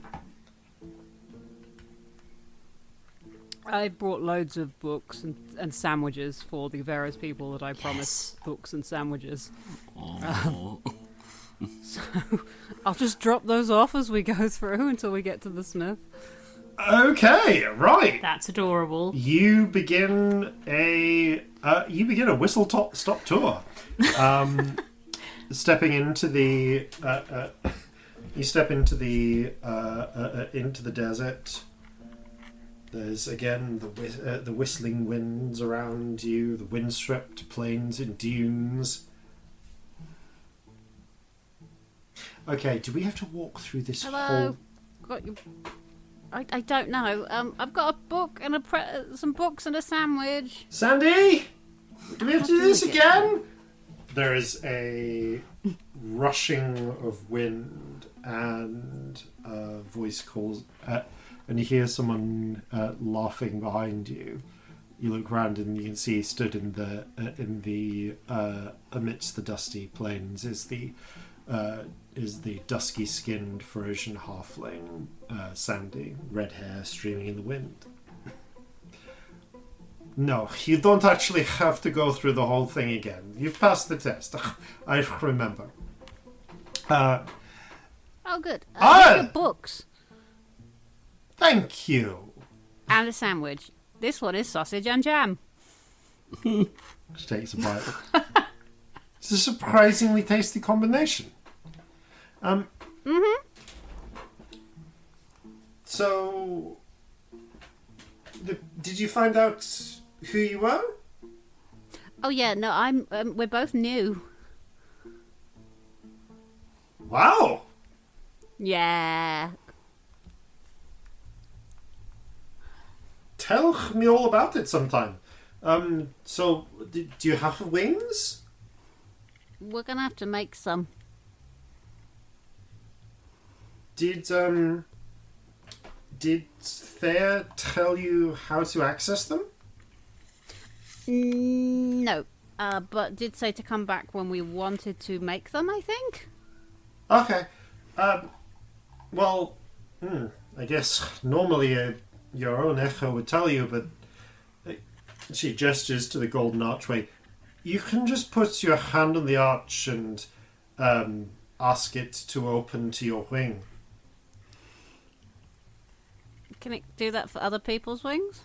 When you're in your wing, you can ask it to open to someone else's wing, and that shuffles it along the order.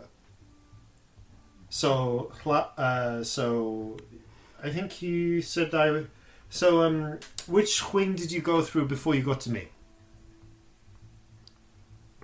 Oh, we were outside. Oh, well, presumably I was the last one to show up here, and left my door at the front. Or maybe others put their doors further in. But yeah, if you just you could, unless you move yourself further down the chain, you'd be at the front, wherever your wing, that is.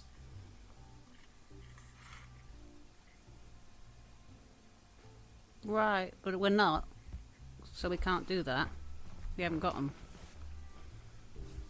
Victory kind of looks at you, shrugs, puts a hand on the archway. Can I go to my wing, please? The doorway, a pair of golden doors fold in over the doorway as if closing from just out of sight. And when they open again, they appear to open into utter darkness. Oh no. Though not perfect darkness. You can see that while a lot of it is that sort of, perfect blackest black, no light is reflecting, there is a faint sheen that indicates there is actually just a very, very dark floor on the other side. I'm going to poke it. Your finger, your finger goes through the archway because it's open, but are you just poking the door? The wall? Oh, sorry, the floor. Oh, wow, it took me a few tries. Yes. Okay, it feels smooth and vaguely kind of glassy. Okay, it's solid. We can stand on it. Oh, good to hear. Victory steps through. I suppose I can do the rest of my deliveries later. We don't have to take all the books and sandwiches immediately. Yeah, I guess let's go. We can just do those from here. So, all right, well, come in, Scamp, and maybe you try opening yours next. Okay. I'm gonna put my hands on the thing and go. Which side of the door are you from on? the inside. So, are you standing on the same side as Victory, or are you still standing in the dust plains? I stand in next to Victory. Okay. As you put your hand on the door and sort of start asking it to change, the golden doors swing shut again. Sandy gives you a little wave next to her books and sandwich. Aww. The doors close and they open into another endless black void with void. In fact, because there is no source of light now, your dark vision kicks in, and you realise that you can just faintly tell the presence of floor. And this is horrible. The presence of the archway. Yeah. It's one of these. It's the sort of moments where I wish I'd brought any sort of lantern. Wasn't really expecting this. It's okay though, because we won't stick around. Well, I mean, let's go to the smith and find out how to make things. Yeah. Let's see. And then we can figure out how to make these places not horrible dark voids of nothing.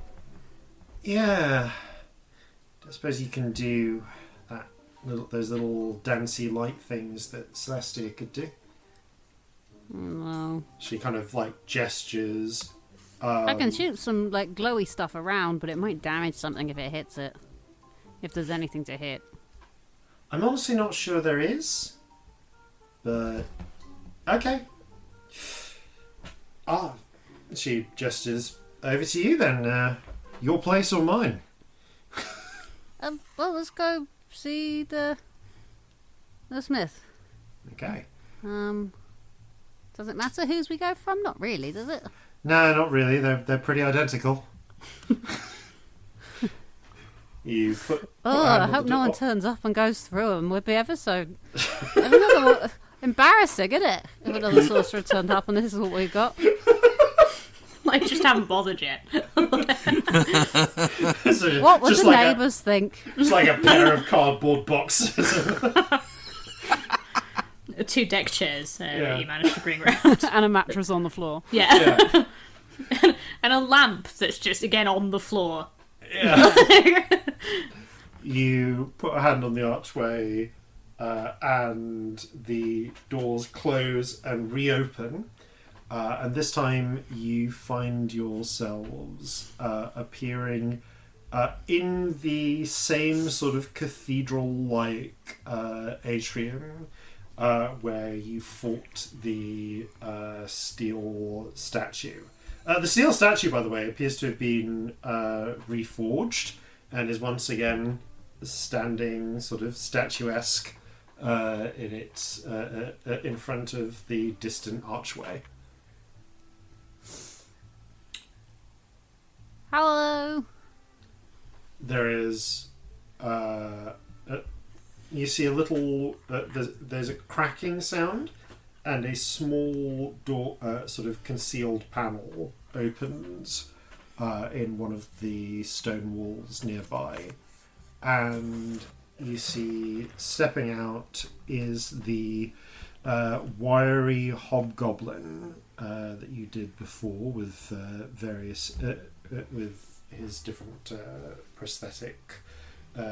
magical prosthetics.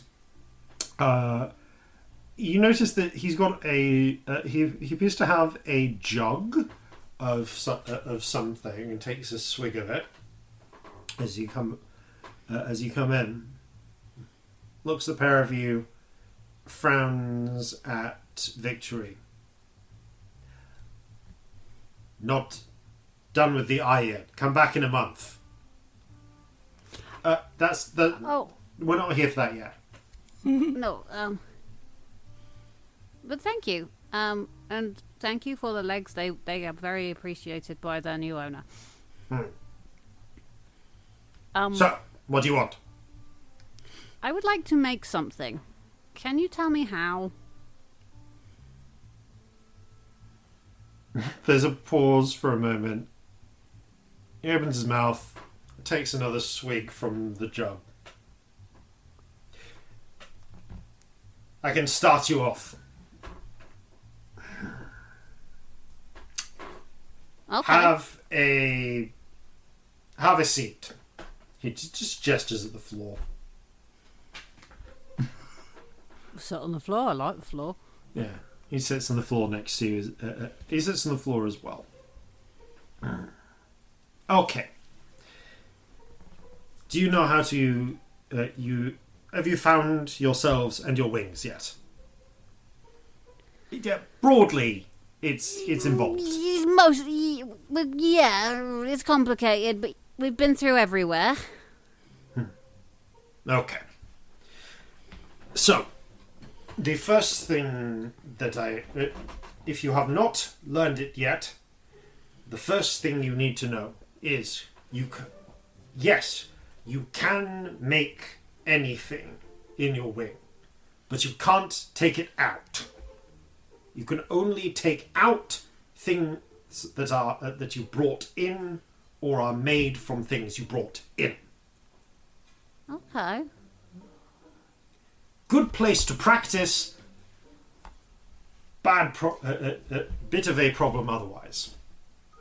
Yeah. So, those legs, materials from outside. Maybe you found things, took them with you. made from something that came in. Okay. But something you make just from magic, just from your wing, can't leave the wing. Same for echoes. You make echo here. You make an echo here, can't leave the wing. Right. Now, That's interesting. Okay. but he grins. That does not mean you cannot cheat. Tools. Okay. Whenever I come back here, I have made so many tools. You can make custom tools. You can make your own forge. You can cast spells, heat, lightning, cold, whatever you need in environment.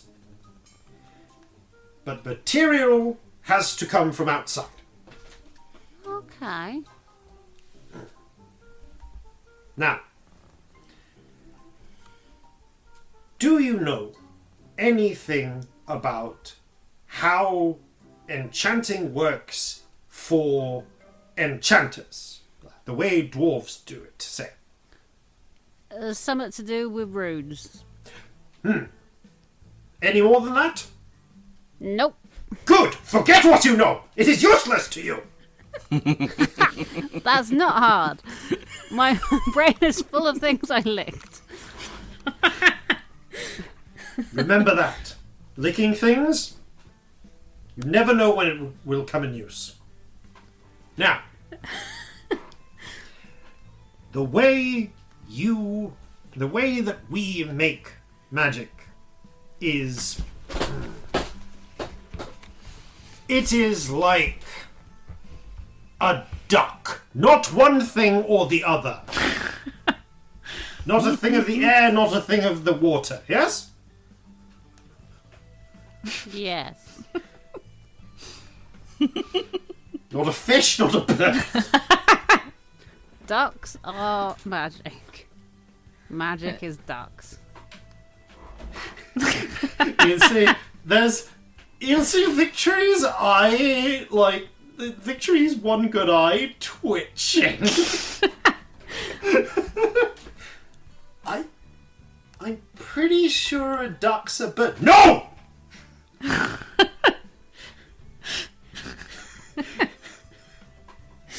That is a lie! Ducks are neither! Okay. So we're a duck. Yes! Or rather, you make magic into items Magic, like a yes. duck. Neither one thing nor the other. Enchanters.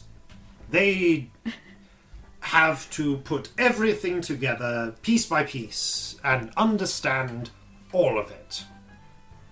You must understand some, but the rest, he snaps his fingers and makes a gesture, inspiration, art, as much as craft.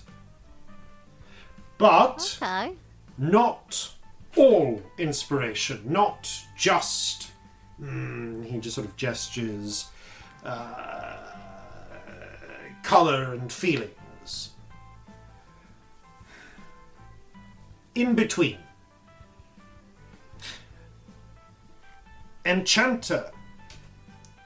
They take things from the world, materials, metals that are sensitive to magic, and they shape spells from it by understanding. It is long, it is arduous, it is precise. You can skip that! Because you are a sorcerer and a duck. I'm a duck. Yes, you're a magic duck. However, Have I been a magic duck before? Maybe. I don't think you. No, I think the geese was the closest you came. created You didn't turn geese. into them. You didn't turn into them. Yeah, you have never yet Maybe been I'll a be a magic duck later. But the part of you, you're a duck in that you are not a fish. You are not like an enchanter. You do not need to understand every part of it. But like an enchanter, you can add. You can make more than there is. However, the other part of you is a bird and not a bird. It's definitely a fucking bird. Shh! Not a bird! And in that, you are like and not like an alchemist or a witch. Do you understand? Yes. Roll a deception check.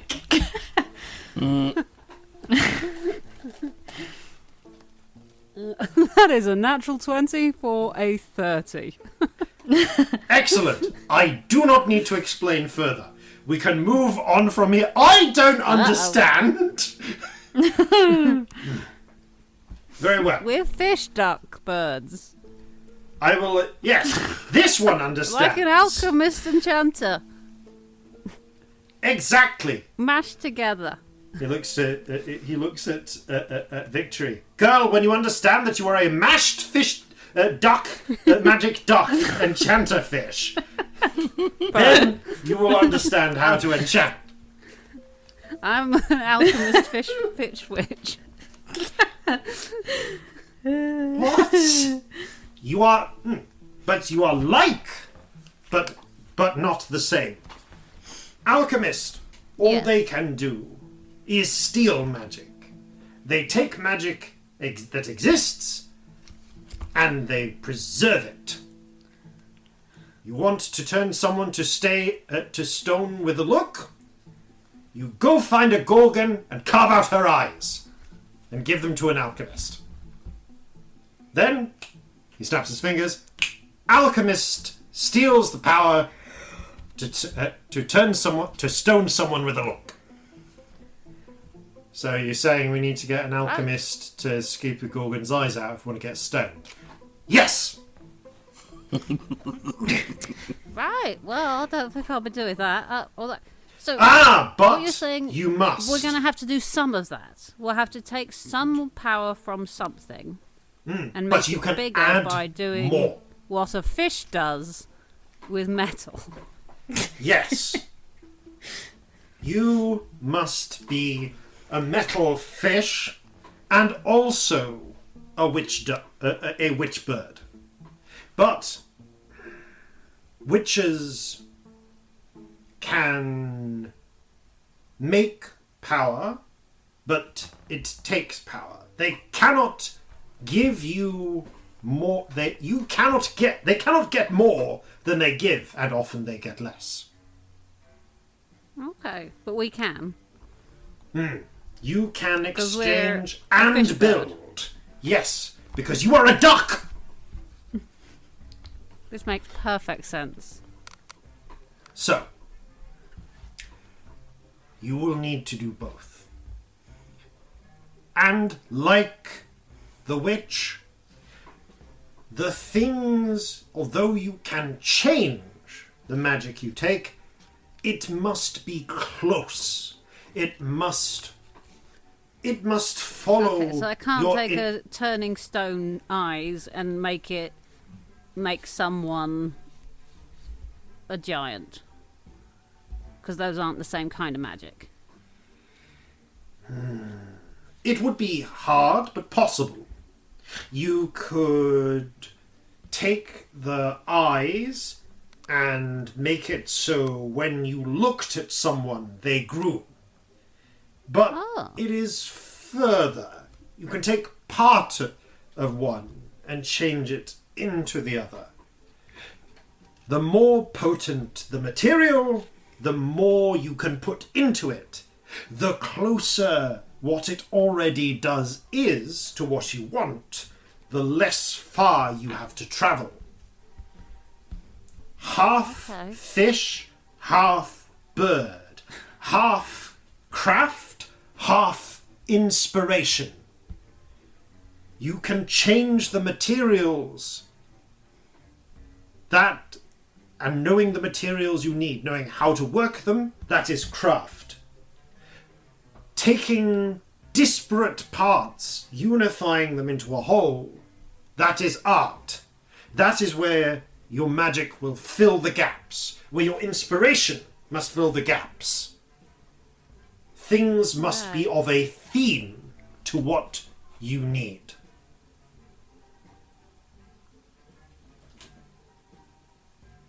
Okay.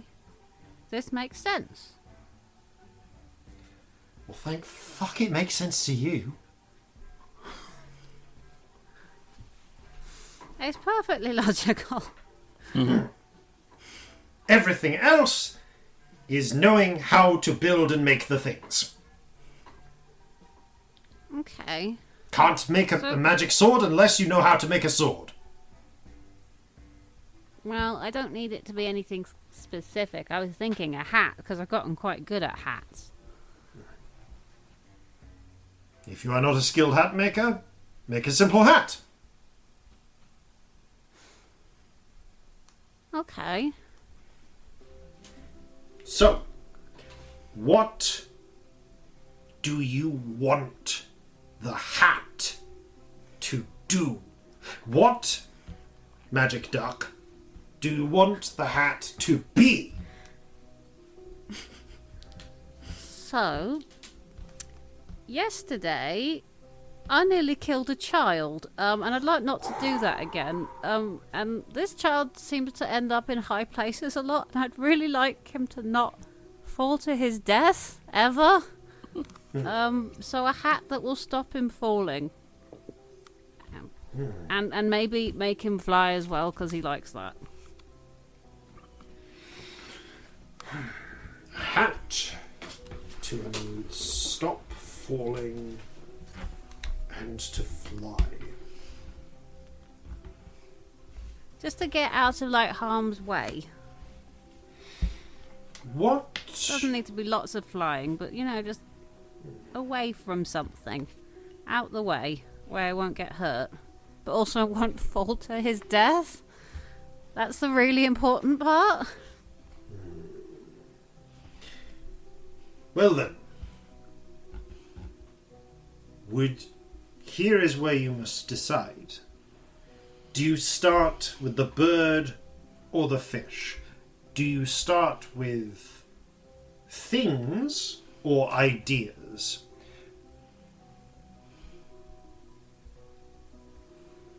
Oh. Things or ideas. I don't know. Is there a way that works better? I mean, listen, this is some mumbo jumbo bullshit to me. You listen. It is though. Like, I'm sure you have a point, but I'm not getting it. But the alchemy bit, I understand. Like, like I can think of maybe, you know, I feel like something. If my instinct here would be to start with something that flies and is magic, or flies magically. That is the fish approach. You are starting with the material. But if you were a bird, where would you begin? Well, I'd already have wings, so that would help. But Wings! Yes! So, it could have little wings on it. You know those... Have you ever seen those, like, trees that have seeds that fall and they go really slow? Well, like sycamores. It could look like that. They go, like, whirling round to go down not fast. It could look like that. Yeah. That'd be a good hat. Like a little sycamore seed hat. Like it's spinning on the top. Yeah. Yeah. Yeah. You'd probably want it to spin separate to the main hat, otherwise the child will also spin. And then he's just going to throw up everywhere. I feel like you'd enjoy that at first, but yeah. Though, is it just me, or do halflings just not have a sense of self-preservation? What is? And I think that might be part of being a halfling. I swear, if they weren't, I can tell why everyone seems to think that it says they're so lucky. But okay. Well, all right. We've got yeah. Okay. So sycamores, spinning. It should be quite brightly coloured as well, so that we can find him. You have... You know, if he's up in the sky. But then he might make him a target. Oh, I don't know. Yeah. Potentially. Something brightly coloured. I don't... Ooh. So we got... So what? You got like spinning and sycamores and brightly coloured things and floating...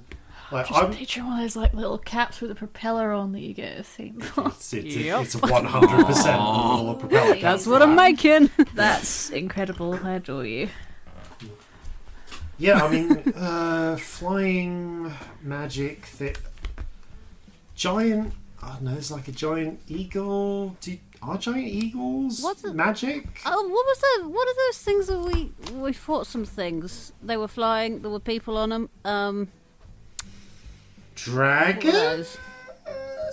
Nah, smaller than that. Wyverns. Yes. Are they magic? They are indeed magical.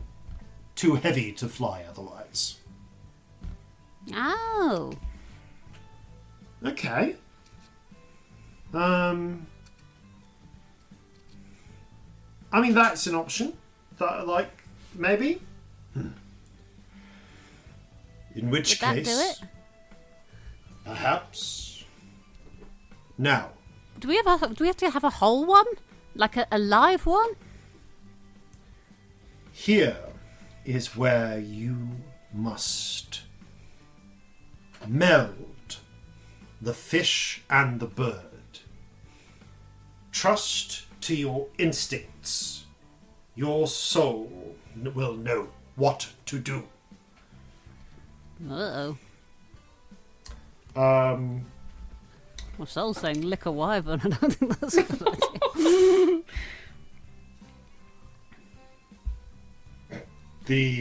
There's a moment where the smith just looks at you expectantly as you say that. I haven't yet. I could lick a wyvern.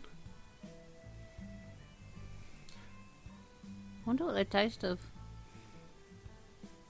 You have a wing. I do. I could eat a wyvern.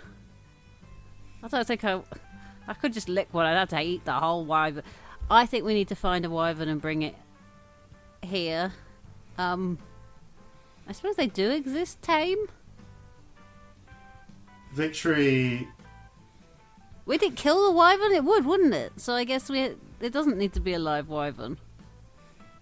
Victory kind of pinches the bridge of her nose, stands up. I mean, the arch is right here. We can pop in and give it. We can pop into your wing and give it a try. Oh yeah, because we can make it here. We just don't. We'll be able to take it. We can test it. Right. Let's go. Let's go find a live wyvern and see if it kills it. To make a hat out of it. So, wait. Are we finding a live wyvern? I thought you said you wanted a dead wyvern. Do you need it alive to lick it? Well, no, I can lick it if it's not. But if I'm going to turn it into a hat, Yeah. and we have to get one from outside to make it into the hat. If we're going to take the hat out of here eventually, we should know if we need it alive, because bringing a live one here will be much harder. Do you want to stop Okay. Maybe we start with the dead one? Well, what if we start with one that's got, like, no teeth or claws or stingy bits? Just like a very old, decrepit wyvern. Oh, no, that sounds mean. Like we're going to kill someone's granny wyvern. I was just going to see if we could, magic up a wyvern steak or something, but... Okay, let's start with a dead wyvern and see if we can turn it into a hat for a child. Love where this is going. What I'm hearing is that sorcerer magic crafting works on child logic. And I'm literally really into works halfway on child logic and halfway on get magic from powerful monsters and materials. Why does that feel so right?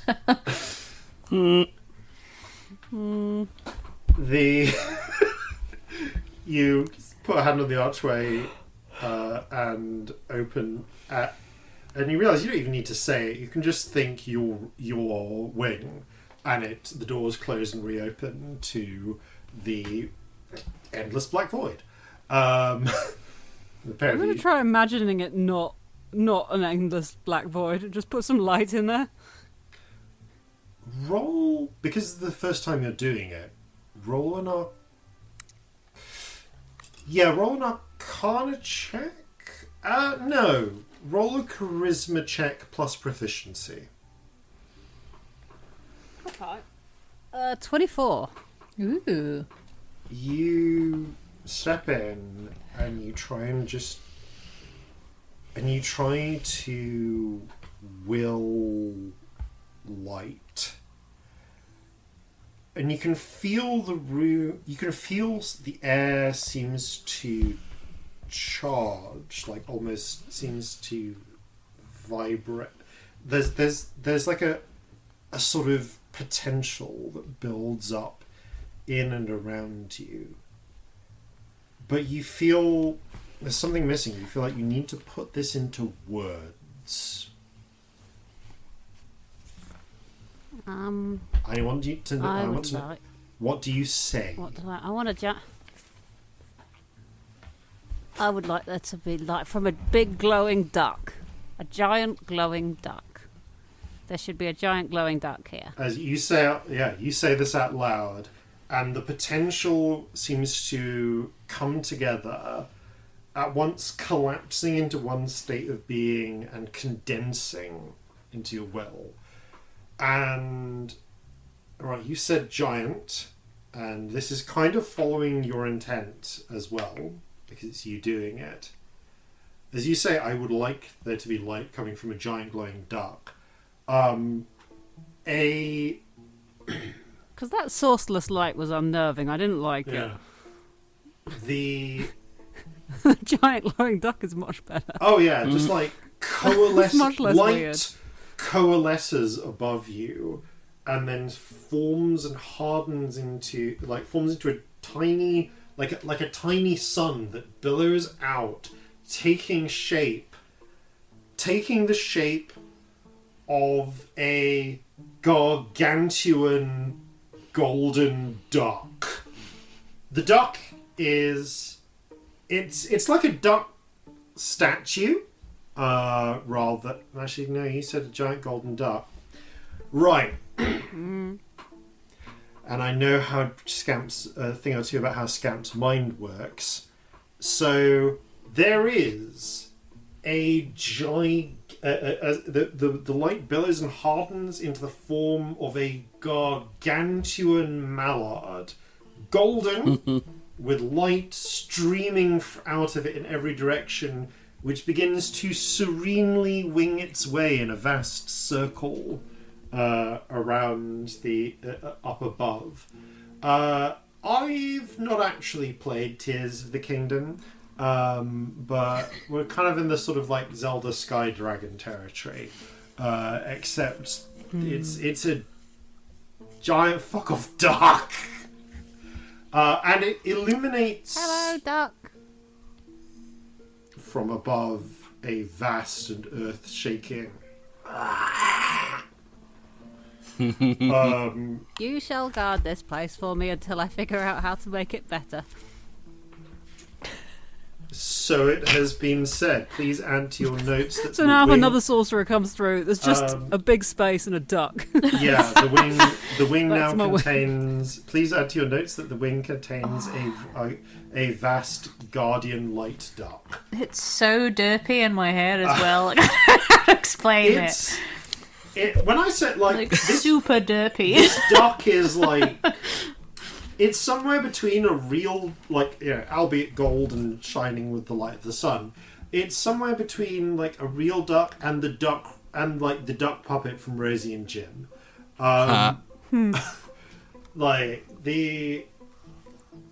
It's.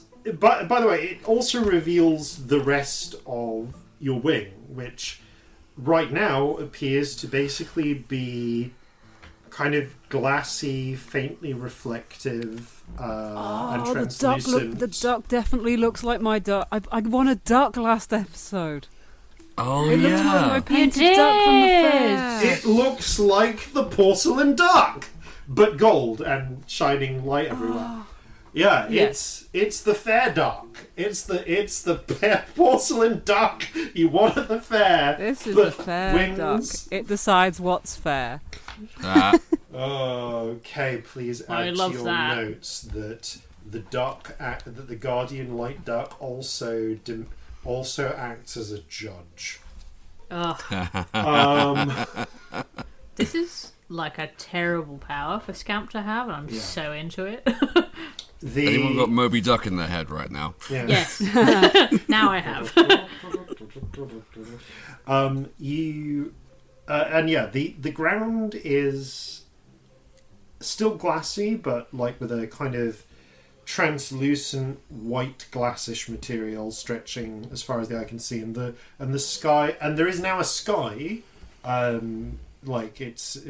some part of whatever imagination that formed the thing that you've willed into existence has given it a sort of light blue sky atmosphere above. Victory kind of steps in after you from the smith's room.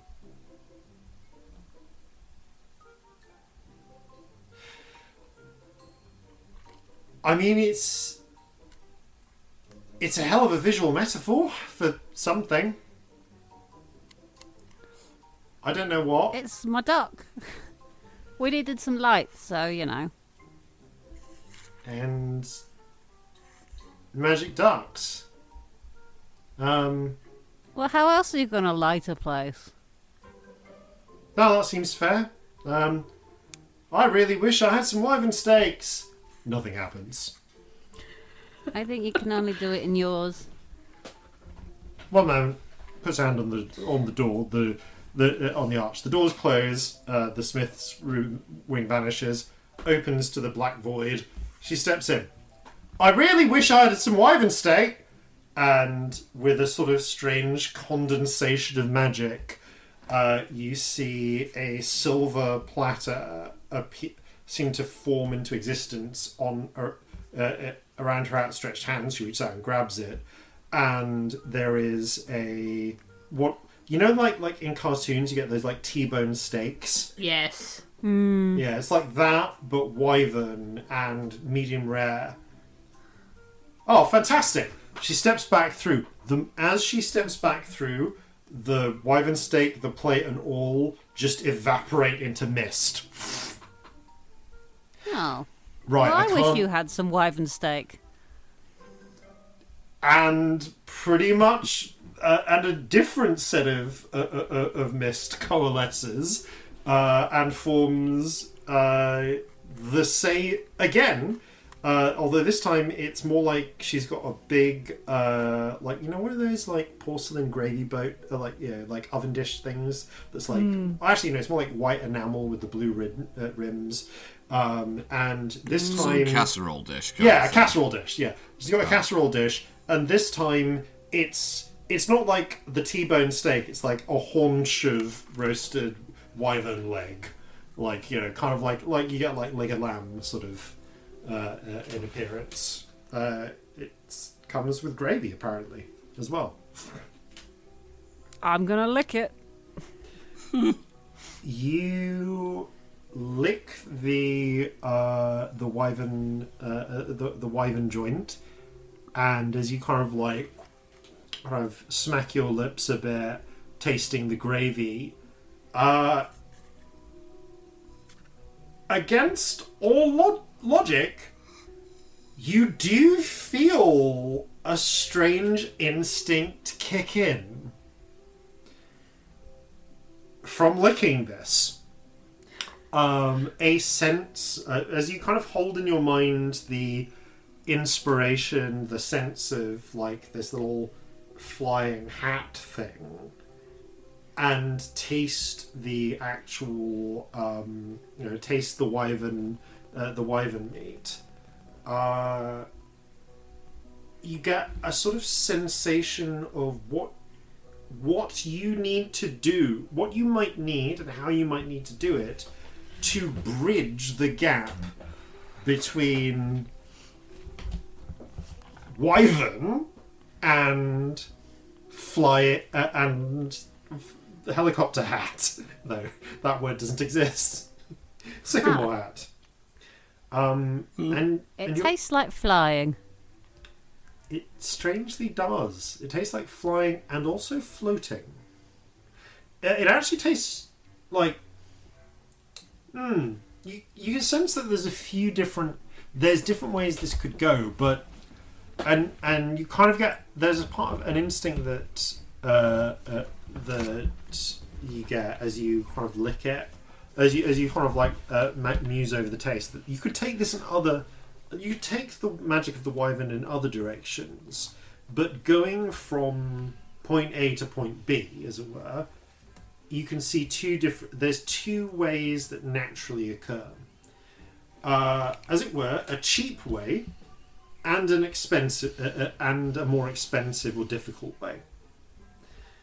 You get a sense that if you had just like a wyvern egg, not even like a whole wyvern, you could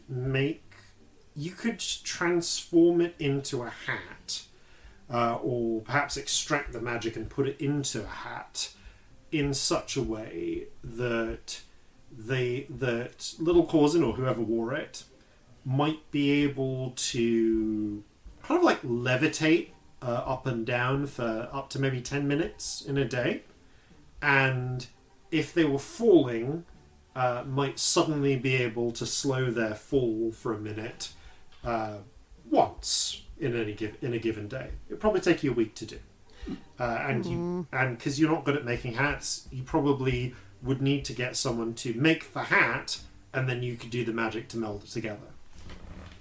Of course. I've been practicing my hat making though. Oh, true. I mean, I'll ask you for a craft check on how to make the hat. It's fine. No doubt. And see how good a hat you make. But on the other hand, though, you could probably make, if you had like a fully grown adult wyvern, you could probably make a hat that would allow little Corzin to levitate up and down, like relatively slowly, whenever he wanted, and probably up to 3 times a day slow his fall in the event of a sudden drop. It'd take you a couple of weeks. He does always wear a hat. He has already got a hat. I wonder if I'm going to make it small enough to go under his normal hat, or sit on top of his normal hat. It's that, or make a little propeller for his tricorn. You could try. That'd be adorable. You could try and make that would be adorable. You could try and make it so that it would fit onto. It could meld. Be part of his normal hat, or indeed you could try and make one that would fit under the hat. You could try and make one that kind of like can be deployed and so on. You get the feeling that the difficulty there is less the magic and more the hat construction. So if you want to do things like that, you can. It's just going to be harder to literally make the hat. Yeah. But the magic, fully grown wyvern, 2 weeks. Do I get a sense of whether it has to be dead or alive? Not 2 weeks, but... Ooh! Can be either. Can be dead, can be alive. The egg needs to be intact if you use an egg. You get the sense that for this level of magic, for what you're doing, dead or alive would work. If you wanted to make something very powerful that relied on a wyvern, though, you might have to capture it alive. But for something bring like it here. Yeah, and get it to your workstation, as it were. Yes.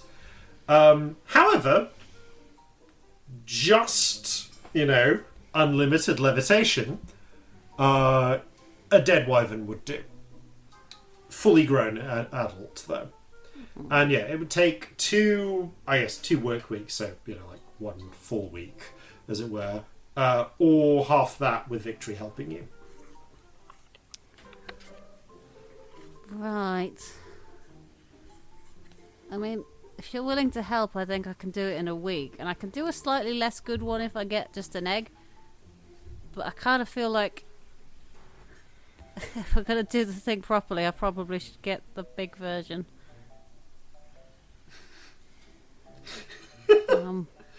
Victory, so I guess we're killing a wyvern? Kind of takes Victory... ruffles into she brought backpack for this because you're going on an adventure, gets out a little travel set of cutlery, cuts a slice of wyvern meat and chews in it. Tastes of flying, right? I'd say it mostly tastes... Whoa. Her eyes open, she stares into the distance for a moment.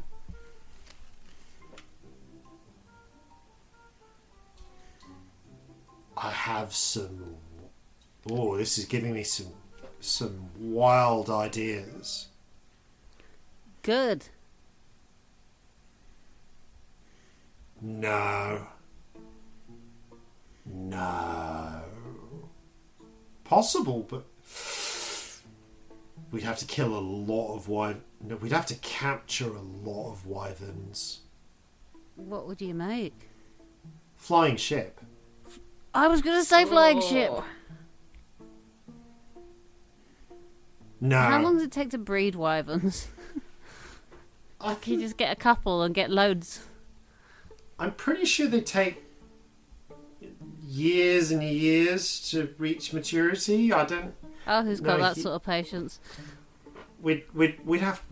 No, Oh... We're talking like scores of wyverns. Should choose a bit more. Or a dragon. No, we can't kill a dragon. Unless they're a dick. I'll tell you what. If we ever kill a dragon... Let's make a flying boat. Yeah. We'd take the whole dragon if it was dead. We'd make a really cool one if it was alive. Sorry, yeah. But yeah, let's I guess let's go... Let's start with a hat. Yeah, let's start with a hat. And killing a wyvern. How do we kill a wyvern? How do we find a wyvern? I was going to say, step 1, finding a wyvern. Find wyvern. Corzin might know. Yeah. Still, though, it's something to start with. Alright. Next step of your adventure. To find a wyvern, we need to kill a wyvern. So we need to find a wyvern. So we need to find Corzin. And then we can be a duck.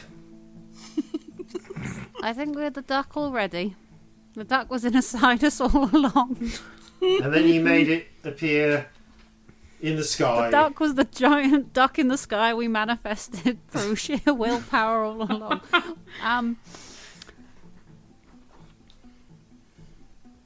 Let's go duck hunting. And I feel like that. Honestly, I feel like there is a mini adventure to be had in finding a wyvern, but possibly That is an adventure for next time. And I guess an unexpected little bit of Corzin adventure there as well. I'm not going hunting a wyvern without Corzin, and probably Celestia if she's not busy. In which case, if you ask, I'll come wyvern hunting with you. in which case, then next time, let's go hunt a wyvern. Thank you all very much for playing. Thank you all very much for listening, and farewell from all of us here at Flintlocks and Fireballs. Fair seas, the natural 20s. Where inspiration meets design, the sorcerer's skill you will find.